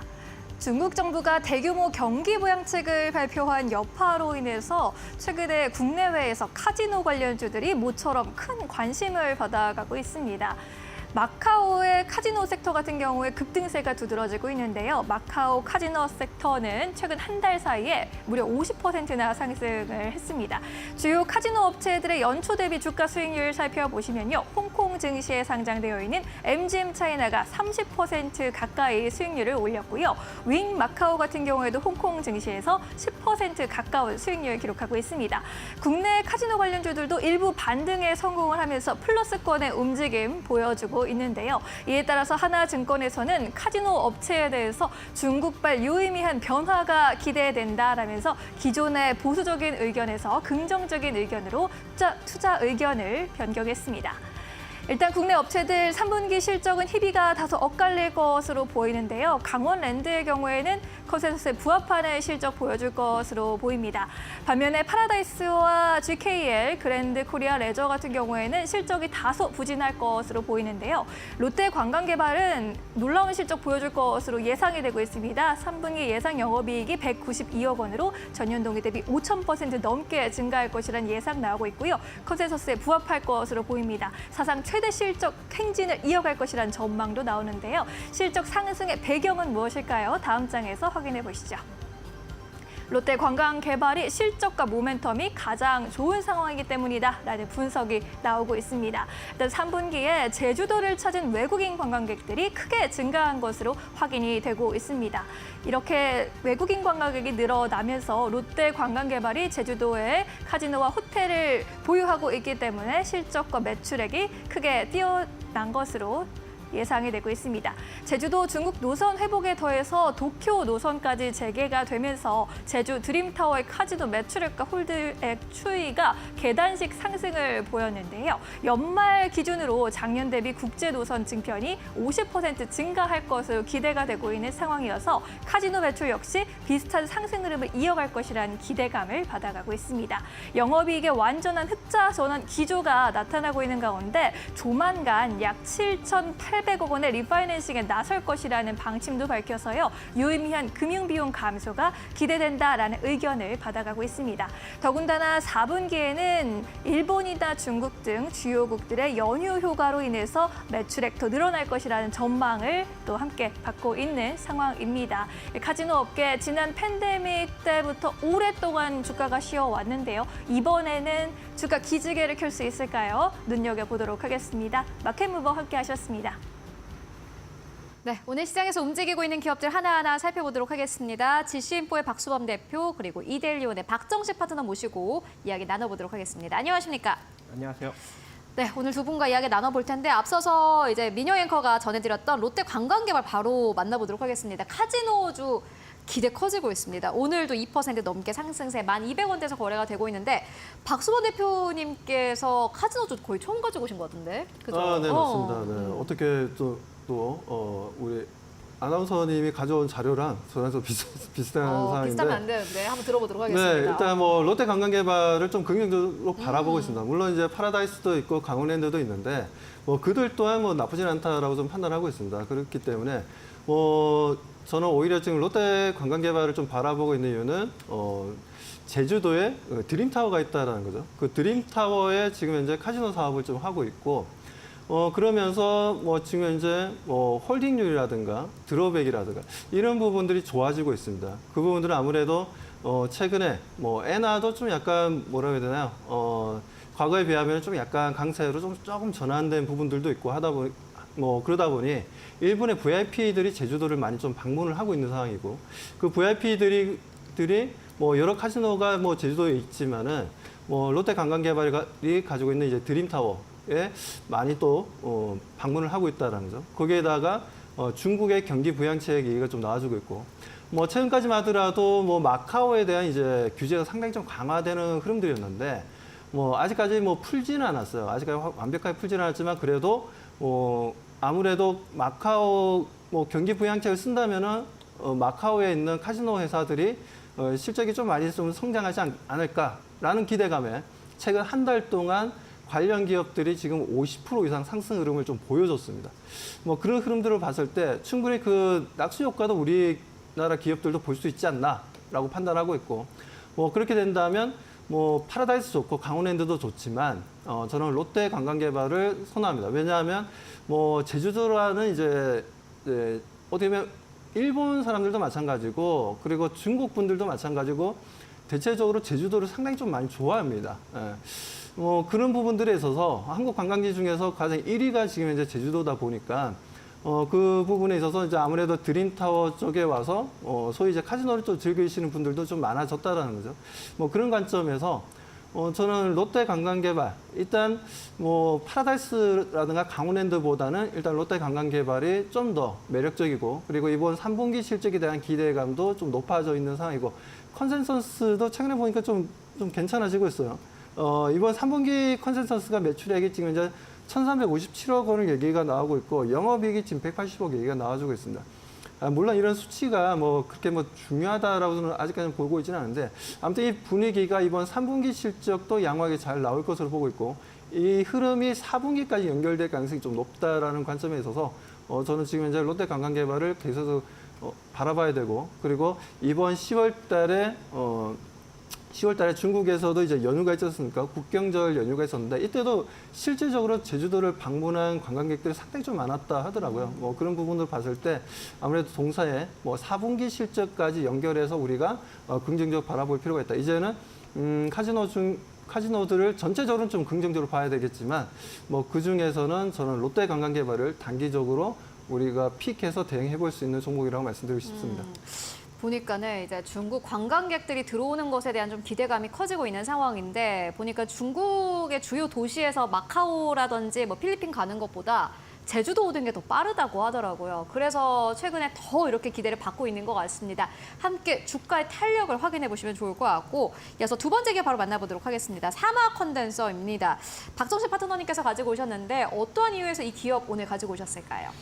네, 최근에 이제 전장용 콘덴서, 커패시터 매출이 좀 증가되고 있는 것으로 보여집니다. 얼마 전에 이제 이재용 삼성전자 회장도 삼성전기 이제 해외 생산 기지에 방문해서 이 MLCC 컨덴서 관련해서 조금 이제 긍정적으로 좀 생산 캐파를 좀 이렇게 증가시켜라라고 이제 언급을 했기 때문에 아무래도 이제 MLCC 관련 종목들이 오늘 조금 이제 긍정적으로 상승력이 나타나는 것 같습니다. 자, 사마 콘덴서 같은 경우에는 국내 유일의 콘덴서만 이제 생산하는 종합 메이커 업체이고, 이 관계사인 삼화전기가 생산 중인 이 전해 콘덴서를 제외한 모든 콘덴서를 생산을 해내고 있는 업체입니다. 자, 주요 제품이 이제 전력용 콘덴서, 그리고 세라믹 콘덴서, 적층 콘덴서, 그리고 칩 인덕터, 그리고 핵융합 관련 핵심 부품 이런 것들을 생산해내고 있는데, 최근에 좀 주목을 할 만한 게 이제 전장용 콘덴서 매출이 좀 긍정적으로 빠르게 성장이 나타나고 있습니다. 자, 하이브리드 차량이나 이제 전기차 차량에 탑재가 되는 DC 링크 또는 MLCC 관련 콘덴서 매출이 상당히 좀 급격하게 증가가 되고 있는 상황인데요. 이 관련 매출이 지난 2022년에는 한 450억 정도가 나왔었는데 2023년에는 840억 정도가 나오면서 무려 87%나 급격한 성장을 보였고, 올해도 빠른 성장을 만들어가고 있는 상황입니다. 특히 이제 하이브리드 차량에는 이제 DC 링크가 1개 정도가 탑재가 되는데, 전기차에는 2개 정도가 탑재가 되면서 일단 수요가 점차적으로 좀 늘고 있는 그런 추세이고요. 지난해 4월부터 현대차그룹 신규 전기차에 공급을 이제 본격적으로 시작을 하면서 매출 캐파가 더 늘어난 그런 상황이고, 하반기부터는 이제 유럽 완성차 업체 2군데에 본격적으로 납품을 하면서 2025년에는 연간 영업이익을 400억을 넘어서면서 사상 최대 영업이익을 달성할 수 있는 가능성도 현재 내비치고 있는 상황입니다. 그래서 지금부터 한번 여러분들이 관심을 가져보면 좋을 것 같은데, 지금 바닥을 잘 다지면서 약간 이제 쌍바닥 기조를 만들면서 이제 양봉이 하나 탁 나온 그런 격이거든요. 그래서 지금 36,300원 이하로 여러분들이 분할 매수 관점을 한번 가져가 보시고, 이 상태로 단기적인 상승력이 나타난다면 한 42,000원 정도 자리까지는 충분히 노려볼 수 있지 않을까 생각을 해봅니다. 네, MLCC 관련해서 최근에 다시 한번 기대감 커지고 있는 상황입니다. 보니까 사마 콘덴서 기관 수급도 괜찮고 외국인 수급도 괜찮습니다. 주가 흐름 함께 계속해서 따라가 보시면 좋을 것 같고요. 이어서 세 번째 기업 바로 만나보도록 하겠습니다. 좀 아쉽습니다. 아모레퍼시픽 오늘 중국에서 다시 한번 부양책이 나왔는데 주가는 4% 이상 밀리고 있고 13만 원대 하회하면서 12만 5천 원대에서 거래가 되고 있습니다. 다만 이제 또 쇼핑 시즌이 다가오는 것을 생각을 해본다면 아모레퍼시픽 여전히 좀 기대는 가질 만하다라는 생각 드는데, 박수범 대표님께서 가지고 오셨습니다. 어떻게 보십니까? 네, 뭐 화장품 같은 경우에는 뭐 최근에 보게 되면 9월 달에도 움직임이 상당히 좀 괜찮았습니다. 하지만 이제 10월 달로 접어들면서 본격적인 이제 실적 시즌으로 들어서다 보니까 아무래도 아모레퍼시픽이 지난 2분기도 좀 좋지 못했었죠. 그죠. 매출은 뭐 그렇게 큰 변동 없었는데 영업 마진율이 상당히 많이 좀 떨어지는 흐름들이었습니다. 하지만 이번에는 좀 뭔가 다르지 않겠냐. 그리고 아모레퍼시픽 우리가 주가 차트를 좀 잠깐 좀 보게 되면요. 7월 달 같은 경우에 아시다시피 7월 달에 주가가 좀 올랐었죠. 7월 달 15만 원까지 내려갔던 주가가 18만 원까지 올라가는 흐름들이었는데, 자, 이 흐름들이 나왔던 이유가 뭐였습니까? 다름 아니라 아마존에서 프라임데이가 있었는데, 그 프라임데이에서 1등부터 3등까지 아모레퍼시픽의 이제 자회사 코알엑스라는 회사가 이 제품이 1위부터 3위까지 하면서 실질적으로 상당히 많이 판매가 되었다는 거죠. 그 내용 때문에 주가가 15만 원에서 18만 원까지 올라갔는데, 문제는 실적이 좋지, 2분기 실적 또한 좀 안 좋게 나오면서 주가 크게 조정을 받았고, 최근에 다시 한 번 더 상승 분위기를 만들어주면서 계속 지속적으로 상승하나 싶었는데 10월 달 들어서는 지금 현재 외국인들의 매수세가 좀 이루어지고는 있습니다. 뭐 이런 부분들이 지금 지금 현재 보게 되면 외국인과 기관들의 양매도가 오늘까지 보게 된다면 한 5일 연속으로 지금 나와주고 있어요.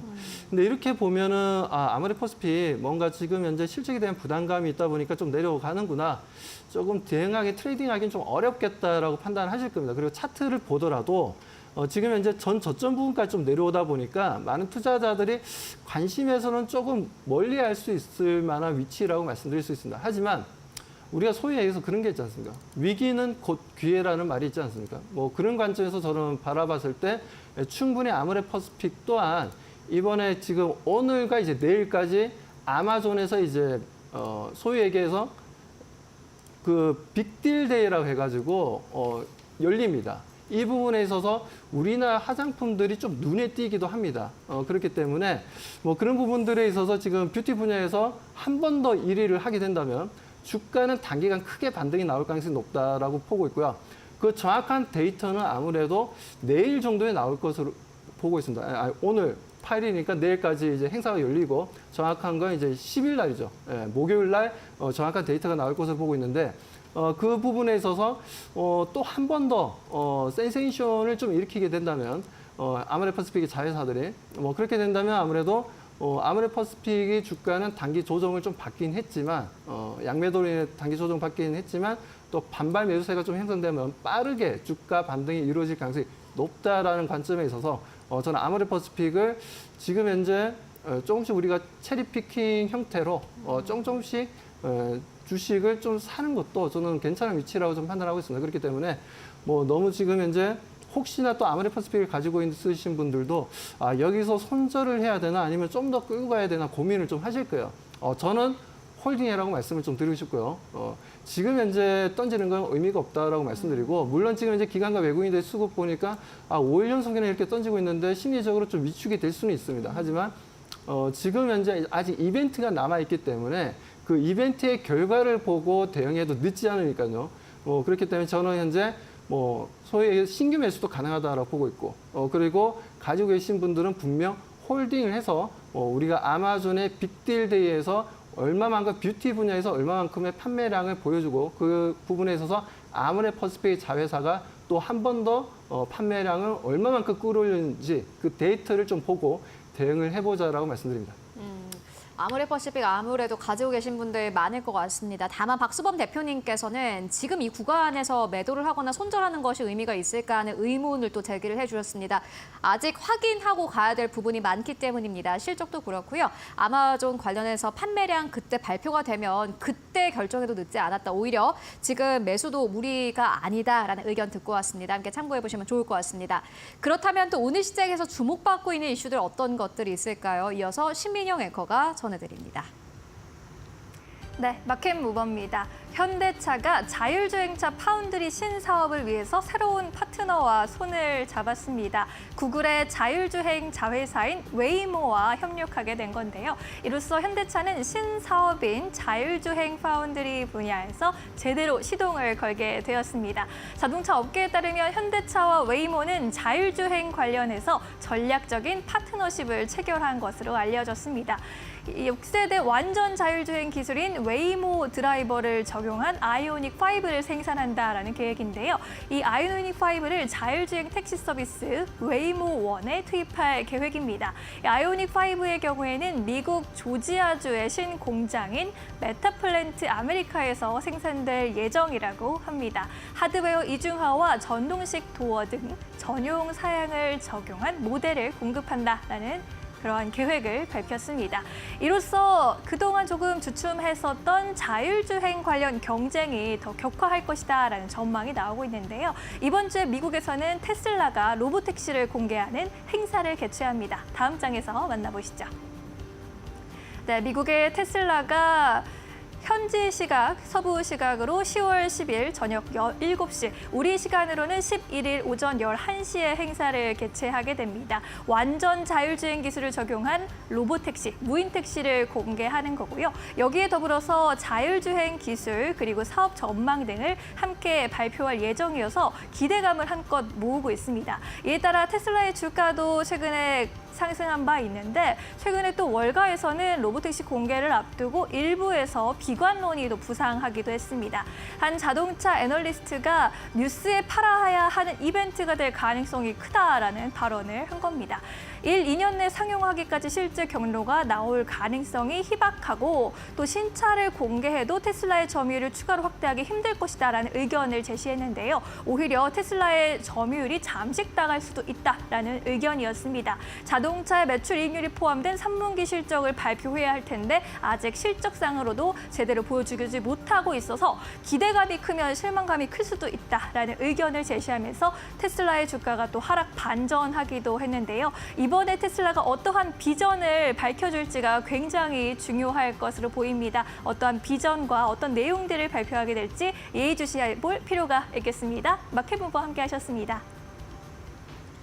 네, 이어서 네 번째 기업 바로 만나보도록 하겠습니다. 박정식 파트너님께서 가지고 오셨는데 그리티 가지고 오셨습니다. 오늘 2% 넘게 상승세, 장중에는 2,900원대까지 올라가기도 했는데 이 종목 어떻게 보고 계십니까? 네, 그 중국 경기 부양 기대감으로 화장품 관련 섹터가 상승력이 나타날 줄 알았는데 그렇지 못하더라고요. 그래서 한번 이제 이 의류 쪽에 한번 집중을 해보려고 합니다. 그래서 그리티를 갖고 나왔는데 언더웨어나 이제 애슬레저 및 스포츠웨어 등 여성용 이너웨어, 이제 속옷 같은 이제 그런 의류를 만드는 이제 전문 제조업체입니다. 이제 세계 최대 언더웨어 업체인 헤인즈, 그리고 이제 원더브라, 뭐 플레이텍스, 저스트 마이 사이즈, 그리고 네이든폼, 뭐 이런 이제 다양한 이제 수입 브랜드를 국내 또는 중국에 현재 판매를 하고 있는 상황이고, 또 라이선스 브랜드인 갭이나 크로코다일, 주식구티르 이런 이제 여러 가지 브랜드의 판권을 또 획득을 하고 있습니다. 그래서 안정적인 매출과 영업이익을 달성을 하고 있고, 또 작년에는 사상 최대 매출과 영업이익까지 달성을 한 상황인데, 이러한 이제 판매가 이제 긍정적으로 좀 다양한 브랜드로 좀 이루어지면서, 또 이제 홈쇼핑의 이제 전략적 상품을 잘 만들고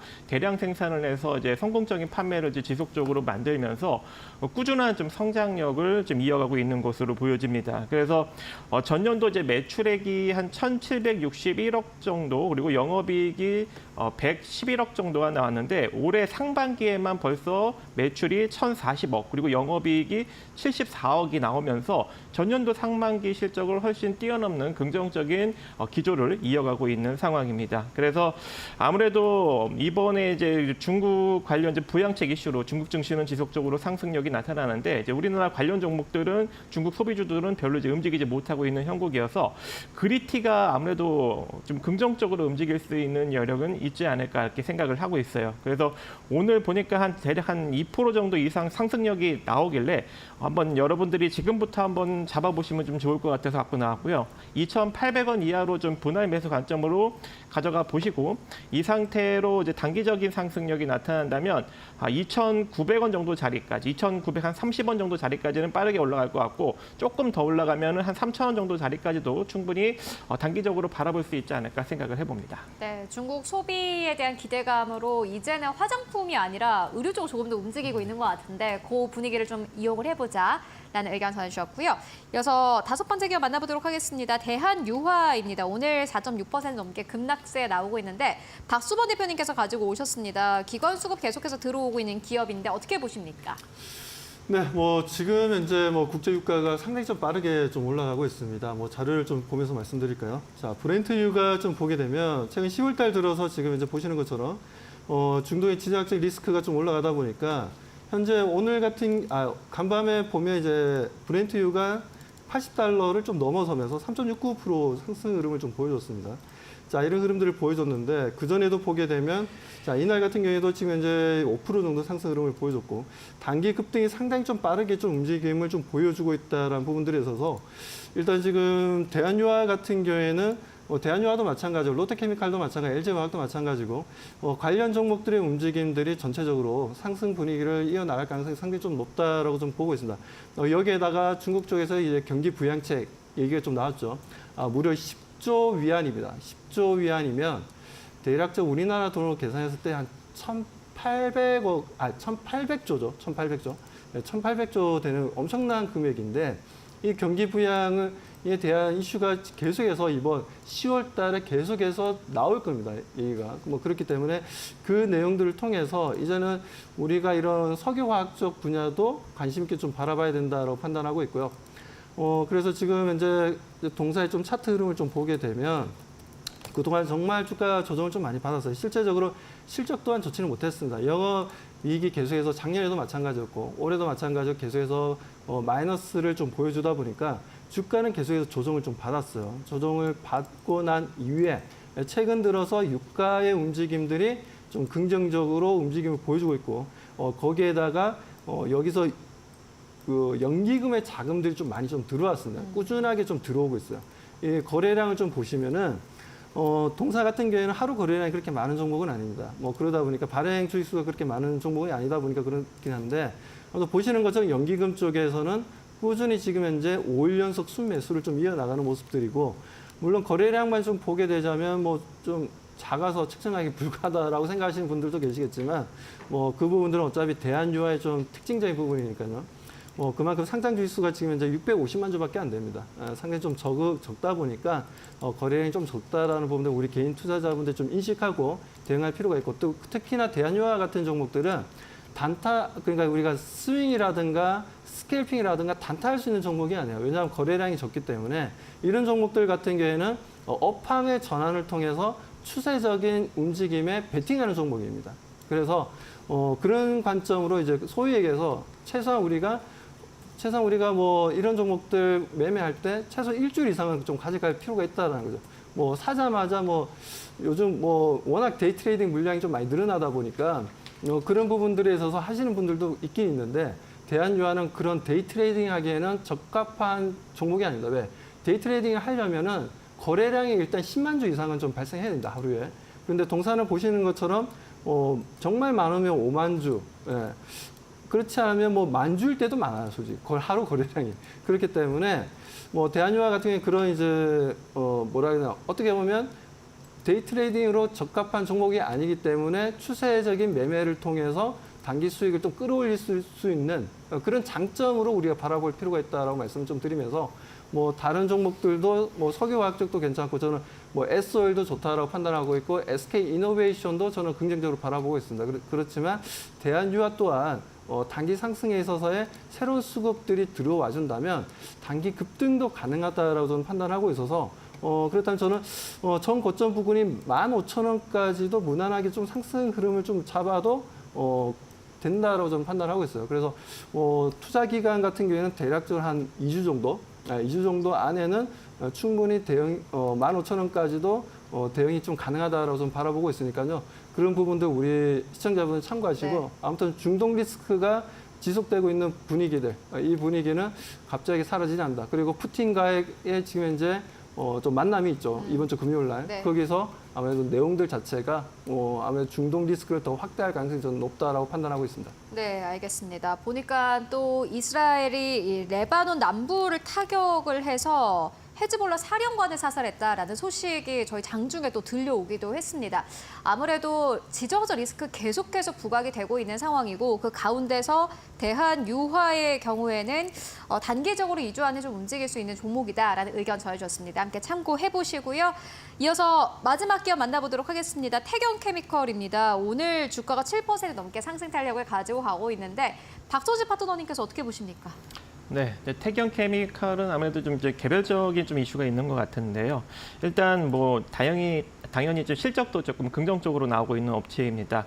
액체 탄산 그리고 고체 탄산가스, 드라이 아이스 이제 이런 것들을 이제 제조하고 있는 업체인데 탄산가스를 공급받아서 이제 고순도 액체 탄산과 드라이 아이스를 제조 공급하는 이제 기화기 혼합가스를 만들고 있고요. 거기다가 이제 질소, 산소, 에틸렌 등의 일반 가스 상품을 판매하는 가스 사업 부분도 영위하고 있고 수산화 마그네슘, 그다음에 액상소속해 등 이런 것들을 이제 제조 공급하는 환경 사업 부분 사업도 영위를 하고 있습니다. 근데 이번에 좀 주목을 받는 것이 매년 이제 매출과 영업이익이 좀 빠르게 급성장이 나온 측면이 있습니다. 최근 한 4년간 추이를 보면 자 그런데도 불구하고 이제 추가적인 이제 매출과 영업이익 상승이 올해도 또 내년에도 이어질 수 있는 가능성이 점쳐지고 있는 상황인데 이 조선업의 업황으로 이제 용접용 액체 탄산 수요가 빠르게 증가가 되었고 그로 인해서 가격까지도 많이 올라갔다고 합니다. 그래서 그에 따른 이 드라이 아이스 판매 단가까지 올라가면서 이 액체 탄산과 드라이 아이스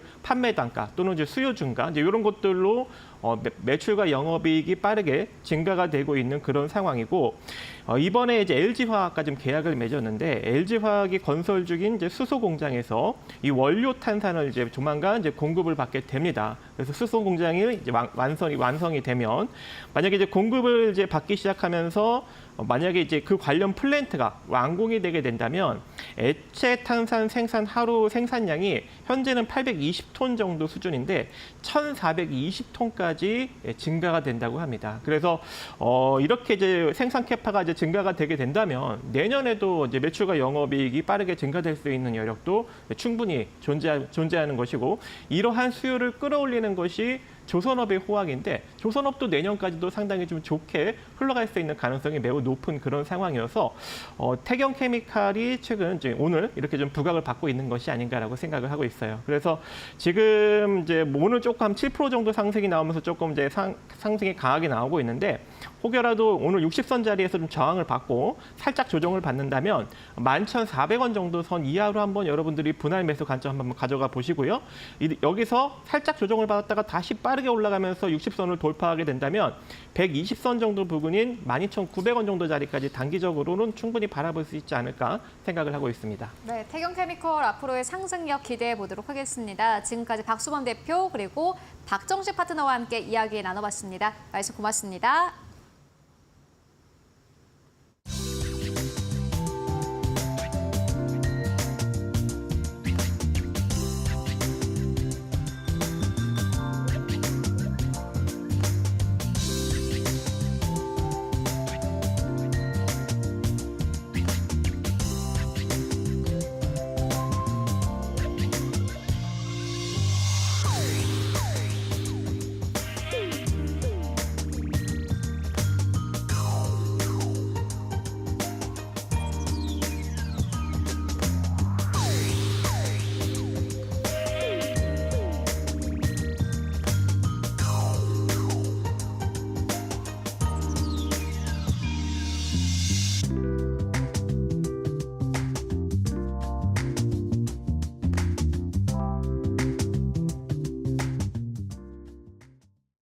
네, 마감 전략 세워보고 가도록 하겠습니다. SK증권 이천지점으로 가보도록 하겠습니다. 서용훈 차장 연결되어 있습니다. 안녕하십니까? 네, 안녕하세요. 네, 오늘 시장 마감 상황 어떻게 보고 계십니까? 네, 오늘 우리나라 시장은 우선 삼성전자의 어닝 쇼크의 영향으로 좀 하락 마감을 했다라고 좀 볼 수가 있겠습니다. 우선 예상치보다 좀 하회하는 모습들을 좀 보이면서 삼성전자를 중심으로 SK 하이닉스 모두 좀 약세를 좀 보이면서 반도체 중심의 흐름이 좀 약한 모습들을 좀 보였고요. 그동안에 좀 연휴 기간이었던 중국 증시는 상승 출발했습니다만 상승폭을 좀 반납을 하고 홍콩 지수는 좀 하락 마감하면서 전반적으로 아시아 증시가 좀 약한 모습들을 보였습니다. 특히나 이제 돌아오는 목요일에 우리나라가 옵션 만기라는 점을 감안해 본다라면 시장에 좀 변동성이 있을 수 있다라는 점을 좀 감안하시면서 좀 보수적으로 접근을 하셔야 되지 않을까라는 생각을 하고 있고요. 오늘 특히나 외국인들이 현선물 합쳐서 1조 원 가까이 좀 매도가 된 만큼 시장에서 아직까지 좀 큰 반등을 좀 기대하기는 좀 어려운 상황이 아닌가라고 좀 지켜보고 있는 상황입니다. 네, 그렇다면은 오늘 시장에서 보시는 기업 있으실까요? 네, 오늘 좀 관심 있게 보고 있는 종목은 대한전선 좀 보고 있고요. 오늘 2%대 좀 조정으로 좀 마감이 되고 있는 상황이지만 좀 모멘텀이 상당히 좀 긍정적으로 좀 보고 있는 상황입니다. 최근 싱가포르에서 8,400억 규모의 전력망 수주가 좀 발생을 했고 이에 따라 역대 최대 실적을 달성한 만큼 좀 기대감이 좀 높다라고 좀 볼 수 있겠습니다. 전력망 쪽 같은 경우는 최근 데이터 센터라든가 이런 점들이 확대되면서 전력 수요 공급이 좀 늘어나기 때문에 거기에 따른 수요의 기대감이 있다라고 볼 수 있겠고요. 물론 테마성으로 한번 움직였다가 흐름들이 좀 이어진 종목이긴 하지만 저점에 대한 부분들이 확인됐고 새로 모멘텀이 좀 발생했다는 점에서 단발적으로 좀 상승을 좀 노려볼 수 있는 자리가 아닐까라는 생각하는 만큼 좀 관심 있게 살펴보시면 좋지 않을까라고 생각하고 있습니다. 네, 오늘 조정을 받고 있는 대한전선 보자라는 의견으로 정리해보고 가도록 하겠습니다. 말씀 고맙습니다. 네, 감사합니다. 네, 국내 증시 마감 동시효과 구간에 들어와 있습니다. 마감의 기술 함께 하시죠. GC인포 박근호 이사와 오늘 함께 하겠습니다. 어서 오세요. 안녕하십니까. 네. 오늘 삼성전자가 잠정 실적 공시했는데 어닝 쇼크 수준이었다라는 네네. 평가로 인해서 주가도 좀 많이 눌리는 것 같네요. 시장 어떻게 그렇죠. 보셨습니까? 시장 전체적으로 봤을 때는 뭐 그렇게 나쁜 시장은 아니었던 것 같아요. 근데 일단 우리가 생각을 했을 때 노래 한 소절이 좀 생각이 나는데 왜 슬픈 예감은 틀린 적이 없나라는 소절이 좀 생각이 나는데 저는 이런 생각을 한번 해봤어요. 우리 네. 앵커님께서도 하루 종일 이제 뭐 이 주식과 관련돼서 방송을 하시니까 제가 한번 여쭤볼게요. 만약에 오늘 삼성전자가 컨센서스보다 좀 낮게 나와갖고 떨어졌다고 얘기를 많이 하잖아요. 근데 컨센서스가 7조인데 실질적으로 실적이 오늘처럼 9조가 좀 넘는 실적이 나왔다. 그럼 올랐을까요? 글쎄요. 왜냐하면 실적이 네. 잘 나와도 떨어질 때가 많으니까. 그렇죠. 저는 개인적으로는 전혀 안 올랐을 것 같아요. 그러니까 떨어질 것 같은데 그 이유는 뭐냐면 네.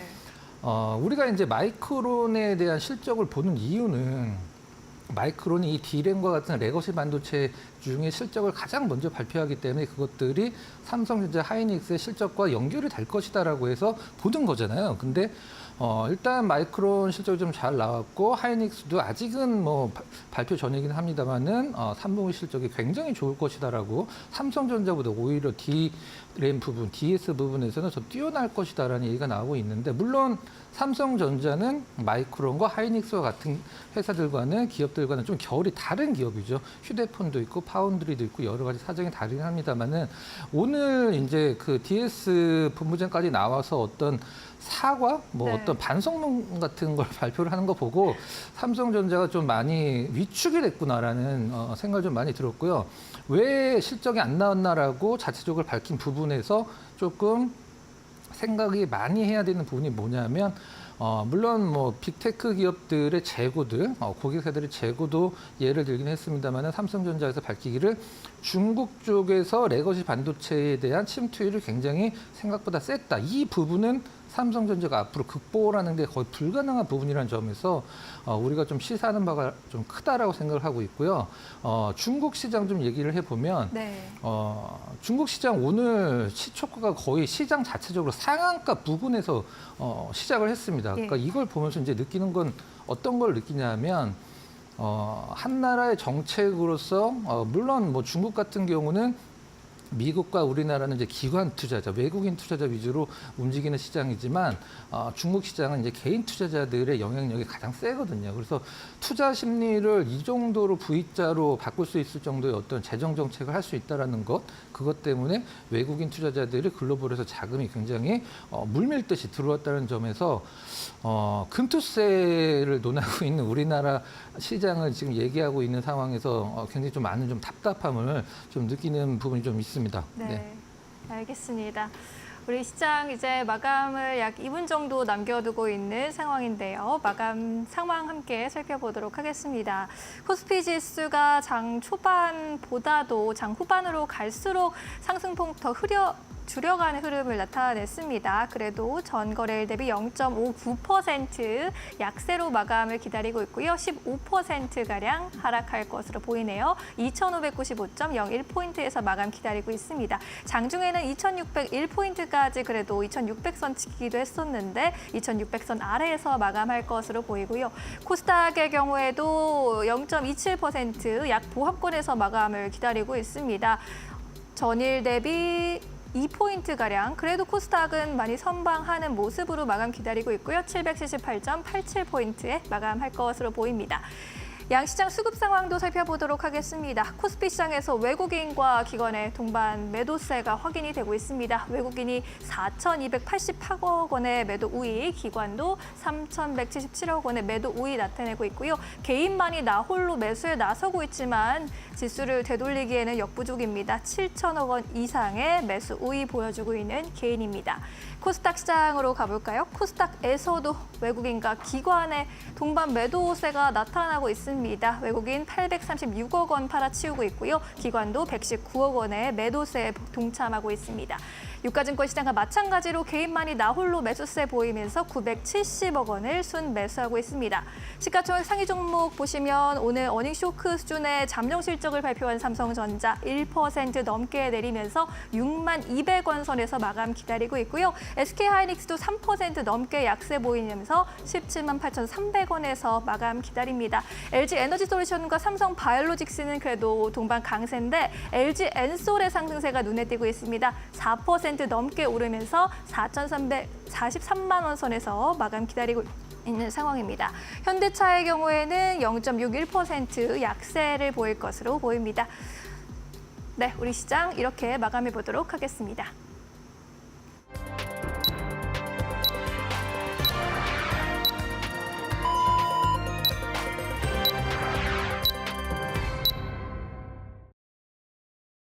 네, 10월 8일 화요일장 국내 증시 모두 다 마무리됐습니다. 여러분들 오늘도 고생 많으셨습니다. 오늘 양시장이 모두 다 하락하면서 거래 마감을 했습니다. 내일 휴장을 앞두고 있는 한국 증시인데 오늘 이벤트가 참 많았습니다. 실적을 발표한 기업들 꽤 많았고요. 장전에는 삼성전자가 실적을 발표를 했고 장중에는 LG전자, LG에너지솔루션 등이 또 실적을 발표를 했습니다. 이뿐만이 아니라 한국 증시에서는 또 다르게 중요한 이벤트가 한 가지 더 있습니다. 금요일에 있을 한국은행의 금통위인데요. 금요일까지는 여러 가지 여전히 이슈들 남아있는 상황입니다. FMC 의사록 발표도 앞두고 있는 상황인데 전반적인 분위기는 그렇다면 어땠을까요? 함께 마켓스핀을 통해서 분위기부터 살펴보고 가시죠. 네, 오늘 단기 테마 쪽으로 봤을 때는 플랫폼 쪽, 큐템 관련 종목들, 초전도체 쪽, 장기 테마 쪽으로 가볼까요? 오늘 바이오 쪽이 강했습니다. 이상하게도 삼성전자가 잠정 실적을 발표를 할 때마다 오히려 바이오 기업들이 지금까지 강했습니다. 7월 달도 그렇고요. 오늘도 그랬습니다. 유전자 치료제 쪽은 1.2% 넘게 상승세. 실적 테마로 가보도록 하겠습니다. 오늘 카메라 모듈 쪽, 전기차 쪽 괜찮았고 시멘트 쪽도 0.5% 강보합에서 거래 마감했습니다. 업종으로 봤을 때는 방산 쪽, 2차 전지 쪽이 강한 모습 보여줬고요. 상승률 상위 기업들 함께 만나보시면은 상한가 갔던 기업들도 꽤 많습니다. 대화제약, 보락, 그리고 오늘 이외에도 기업들은 두 자릿수 이상의 급등 흐름 나왔습니다. 펩트론, 태성, 올릭스, LK, 삼양까지 일제히 두 자릿수 이상의 급등 흐름이 나왔고요. 거래량 상위 기업들 함께 만나보시면은 피델릭스가 오늘 시장에서 거래량이 좀 많이 실린 것을 확인하실 수 있습니다. 그렇다면은 전체적인 지수는 어느 정도에서 마감했을까요? 마감 지수 상황 함께 만나보시죠. 네, 오늘 양시장 하락하면서 거래 마감했습니다. 보시다시피 오늘 코스피는 0.6% 하락으로 거래를 마감을 했습니다. 오늘 장중에는 2601선까지 회복이 나왔는데 결국에는 2594선, 2600선 아래에서 거래를 마감을 했습니다. 코스닥 약보합권 778선, 역시나 마찬가지로 780선 아래에서 아쉽게 거래 마감했습니다. 시가총액 1위권부터 5위권까지를 함께 만나보시죠. 삼성전자, SK하이닉스, IT 투톱 기업들이 나란히 내렸습니다. 삼성전자 오늘 좀 시간 순으로 보자면요. 9시 전에 실적을 발표를 했습니다. 시장에서는 삼성전자가 아무래도 부진한 실적을 낼 것이다라고 전망을 했고 그럼에도 불구하고 시장에서는 10조 원대 나오면은 그래도 선방이다라는 의견들 나왔는데 역시나 10조 원대 미치지 못했습니다. 9조 원대 영업이익 발표가 됐고요. 삼성전자 1% 넘게 내렸습니다. 다만 좀 아쉬운 부분은 SK하이닉스인데 현재 시장에서는 이러한 투자 심리가 조금 발동을 한 듯합니다. 삼성전자 실적을 그래도 눈으로 확인했고 SK하이닉스 실적 발표 나올 때까지는 아직은 잘 모르겠다라는 관망 기조가 조금 오늘 시장에서는 강했던 듯합니다. 간밤에 엔비디아의 주가는 흐름이 좋았지만 이럼에도 불구하고 사실 커플링되는 모습은 아니었고요. 오히려 삼성전자가 부진한 실적을 발표를 하면서 SK하이닉스가 함께 떨어지는 모습을 보였습니다. 다만 많은 증권사에서는 SK하이닉스 지금 구간 괜찮다라는 의견들 함께 내놓고 있습니다. AI 반도체 쪽으로 완전히 수요가 꺾인 것은 아니기 때문에 삼성전자 실적 하나만으로 이를 판단할 수는 없다라는 의견들이 나오고 있고요. LG엔솔이 오늘 시장에서 4% 가깝게 상승 흐름이 나왔습니다. 실적에 대한 좀 기대감 나오고 있는 듯합니다. 그래도 저점 찍고 이제 LG엔솔이 조금 실적이 괜찮아지고 있다라는 의견들도 나오고 있고 또 오늘 여러 가지 공급 계약 소식들이 있었기 때문에 LG엔솔이 확실히 힘을 받았습니다. 삼성바이오로직스 강보합권, 현대차는 약보합에서 거래 마감했습니다. 6위권부터 10위권까지를 함께 만나보시죠. 네, 6위권부터 10위권까지 KB금이 오늘 외국인들의 수급이 아주 강력하게 들어왔는데 2.4% 이상 탄력받았고요. 이후에 셀트리온 1% 넘게 조정, 기아 0.8% 하락세, 포스코홀딩스 0.7% 넘게 조정받았습니다. 바로 코스닥 시장으로 가보시죠. 오늘 코스닥 1위권부터 5위권까지를 함께 만나보도록 하겠습니다. 알테오젠 2.6% 이상 탄력받으면서 다시 한번 시가총액 1위권 자리를 탈환했습니다. 원래 어제까지만 하더라도 에코프로 BM이 그대로 1위 자리를 유지했었는데 이렇게 계속해서 시장의 변동성은 커지고 있습니다. 오늘은 알테오젠 1위권, 에코프로 BM은 강보합권에서 거래 마감했고요. 다만 제약바이오라고 해서 다 잘 간 것은 아닙니다. 오늘 HLB가 3% 넘게 조정세, 그리고 엔캠은 강보합에서 거래 마감했습니다. 바이오 안에서 급등락에 조금 희비가 엇갈렸고 6위권부터 10위권까지를 함께 만나보시죠. 리가켄바이오가 4% 넘게 상승 탄력이 나왔고 삼천당제약은 6% 가깝게 조정 흐름이 나왔습니다. 다만 삼천당제약 같은 경우에는 오늘 오전장까지만 하더라도 외국인과 기관의 매수가 눈에 띄었고요. 클래시스 2.6% 넘게 조정세, 휴젤 2% 넘게 조정, 그리고 리노공업은 오늘 1% 넘게 조정받으면서 19만 3천 원대에서 종가 형성했습니다. 네, 지금까지 마감 상황 함께 살펴보고 왔습니다. 네, 오늘 반도체주들의 약세가 아무래도 두드러졌습니다. 삼성전자 어닝 쇼크 이후로 반도체 소부장 종목들로도 좀 타격이 이어진 것으로 보이는데요. 내일은 또 우리 증시가 휴장을 하기 때문에 단 이 거래일만 남겨두고 있는 상황. 이번 주 전략 어떻게 세워보는 게 현명할지 계속해서 이야기 나눠보겠습니다. 이제 내일 또 쉬어요. 그렇죠. 네, 네. 목요일장, 금요일장 남았는데 어떻게 전략을 네. 좀 세워보는 게 좋겠습니까? 일단 굵직한 실적 발표가 삼성전자 이제 끝났기 때문에 좀 아쉬운 거는 이제 어떻게 보면 약간 이어령 비어령이긴 한데 전년 대비해서는 정말 좋았습니다. 전년 동기 대비는 굉장히 좋았었는데 이제 전분기 대비해서 상당히 좀 안 좋았다는 점이 좀 시장에서 좀 안 좋은 영향을 좀 준 것 같고 가장 중요한 것은 오늘 아침에 발표된 삼성전자 실적은 지나간 실적이라는 거죠. 지나간 실적이 너무 연연할 필요 없다라는 점 확실히 좀 말씀을 드리고 그러면 이제 내일 그다음에 내일 모레 우리나라 시장이 열릴 때까지 우리가 어떤 것을 좀 중점적으로 체크를 해야 되는가. 미국 시장이 떨어진 이유가 제가 아까 말씀드렸지 삼성전자가 오늘 올랐어도 오늘 아마 지수가 별로 안 좋았을 것 같아요. 지금 제가 말씀드리는 것 때문에 채권의 10년물 채권 이제 급등이라고 얘기를 해야 될까요? 그다음에 유가 급등인데 이 부분 잠깐 좀 설명을 드리면 채권이라는 것은 우리가 보통 장기채 10년채와 3년채를 비교를 하죠. 단기, 장기. 그래서 이게 단기가 더 금리가 올라가면 역전했다라고 해서 시장이 굉장히 큰일이 난 것처럼 얘기를 하는데 3년채보다 10년채는 훨씬 더 오랜 기간 동안 갖고 있어야 되기 때문에 매매를 안 한다는 조건 하에 프리미엄을 줍니다. 그건 이제 채권에서는 텀 프리미엄. 그러니까 3년보다 10년은 더 오래 걸리니까 텀 프리미엄을 주겠다라는 게 있는데 단기채가 더 금리가 높아버리면 그 텀 프리미엄은 마이너스가 되는 거죠. 이제 말이 안 되는 거죠, 원래는. 근데 가장 중요한 것은 보통 채권 시장에서 얘기를 할 때 이 10년물이 3년물 대비해서 텀 프리미엄이 1.3%는 더 프리미엄을 받아야 된다라고 얘기를 하고 있는데 지금 거의 0.1%, 2% 차이기 때문에 확실히 이게 정상화됐다라고 얘기를 하기 힘들지만 가장 중요한 것은 이건 것 같아요. 과거에 어떤 일이 있었기 때문에 미래에 어떤 일이 있을 거라고 꼭 그걸 담보하기를 하기 힘들지만 우리가 작년에 주식 방송이나 어떤 주식 뉴스에서 가장 많이 나온 것 중에 하나가 이 미국 채권의 역전이거든요. 단기채가 금리가 더 세지는. 근데 이게 지금 정상화가 되는 과정인데 미국 시장은 역사적으로 단 한 번도 예외 없이 이 역전됐던 금리, 채권의 금리가 다시 정상화가 됐을 때 정말 단 한 번의 예외도 없이 모두 경기 침체가 왔습니다.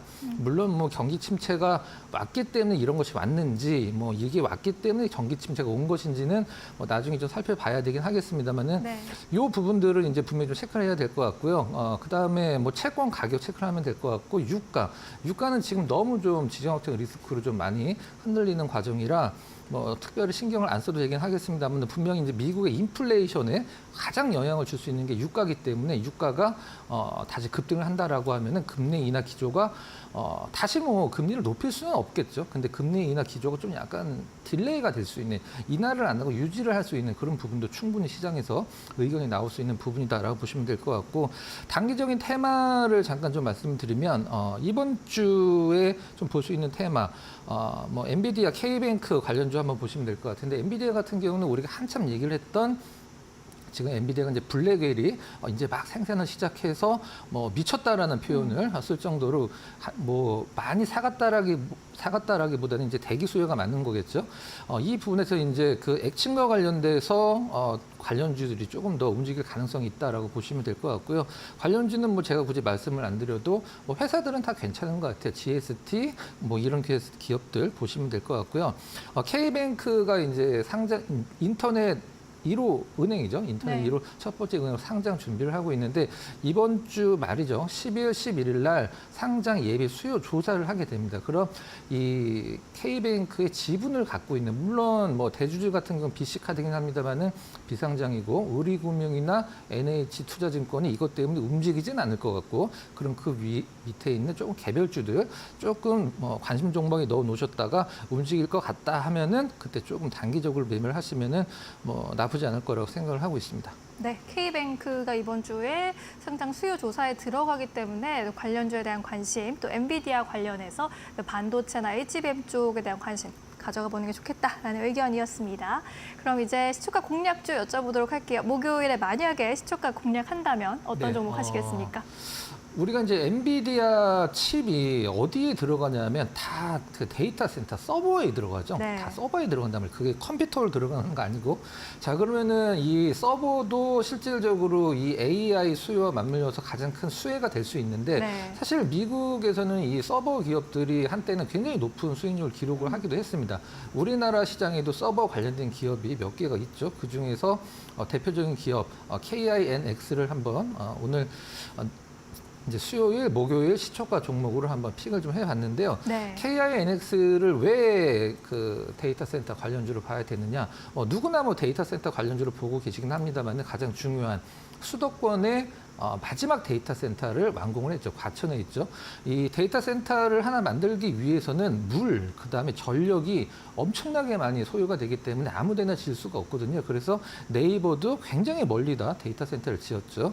이제 카카오도 데이터 센터 관련돼서 얘기가 많이 나오고 있긴 합니다만은 KINX가 이번 데이터 센터를 완공을 함으로써 과연 어떠한 부분들을 시장의 투자자들에게 보여줄 수 있느냐.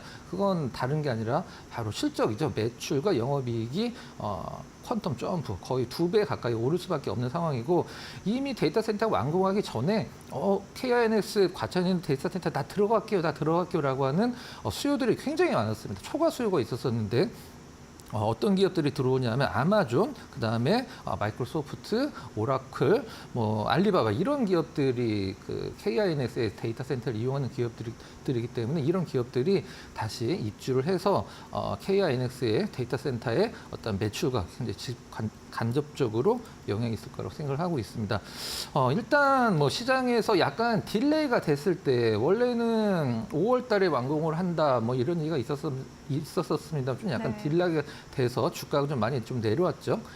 차트를 잠깐 보면서 좀 말씀을 좀 드려보도록 하겠습니다. 네. 자, 고점 기준으로 거의 13만 원 근처까지 갔다가 최근에 6만 5천 원까지 좀 내려왔었죠. 최근에 좀 반등을 좀 주고 있는데 시장의 어떤 영향은 거의 좀 없는 듯한 느낌이에요. 다만 좀 거래량이 좀 작기 때문에 당분간은 거래량 터질 때까지 관심만 두시면 될 것 같고요.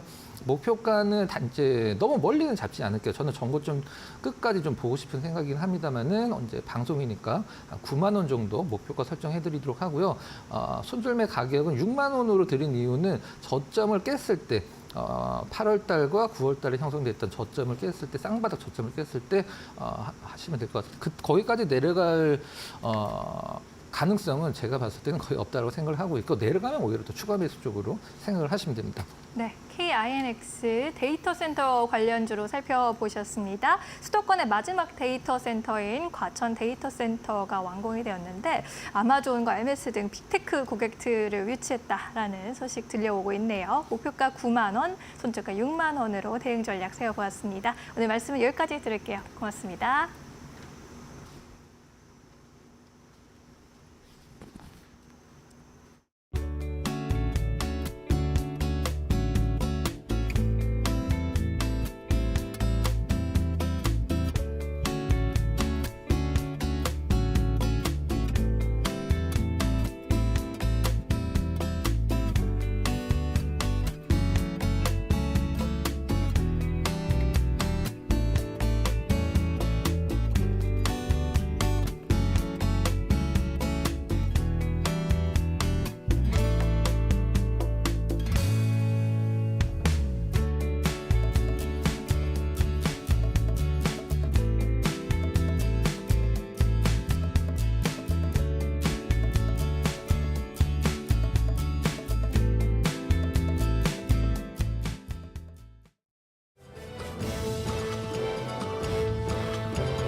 계속해서 이데일리 TV 뉴스 전해드립니다.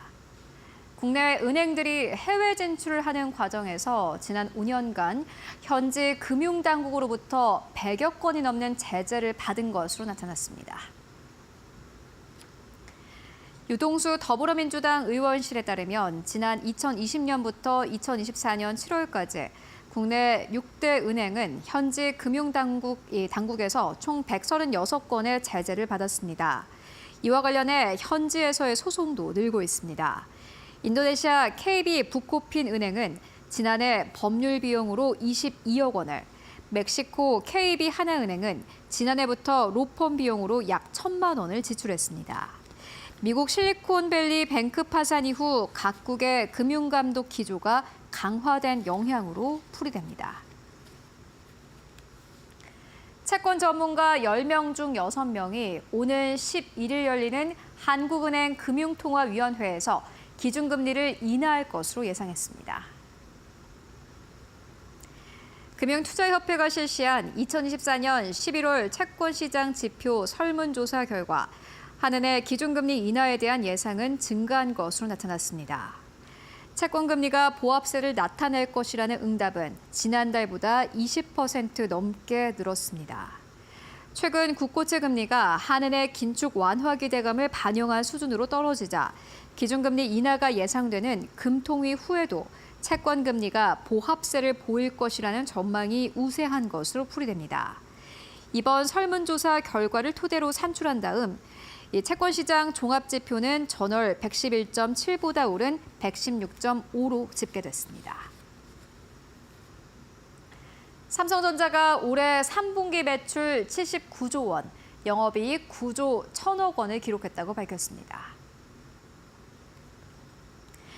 이는 전년 같은 기간보다 각각 17.2%, 274.5% 증가한 수치입니다. 3분기 영업이익은 직전 분기 대비 12.84% 줄며 시장 전망치에 미치지 못했습니다. 스마트폰과 PC 수요가 부진하면서 범용 D램 시장이 위축됐고 파운드리 사업 수주 실적도 저조한 영향으로 풀이됩니다. 전영현 부회장은 실적 발표 직후 시장 기대에 미치지 못하는 성과로 근원적인 기술 경쟁력과 회사 앞날에 대해 걱정을 끼쳐 송구하다고 사과 메시지를 냈습니다. 이복형 금융감독원장이 과열 양상을 보이는 고려아연 공개 매수에 대해 엄정한 관리 감독과 즉각적인 불공정 거래 조사 착수를 지시했습니다. 이 원장은 오늘 열린 임원회의에서 고려아연 공개 매수 과정뿐 아니라 이후에 발생하는 이슈에 대해서도 자본시장법 등 관련 법규 위반 여부를 철저히 살피겠다고 강조했습니다. 또 이번 공개 매수와 관련해 투자자 피해 우려가 높다며 금융소비자 보호 조치를 지시 적극 대응을 주문했습니다. 이 원장이 고려아연 공개 매수와 관련해 메시지를 낸 건 이번이 두 번째입니다. 지금까지 이데일리 TV 뉴스 전해드렸습니다.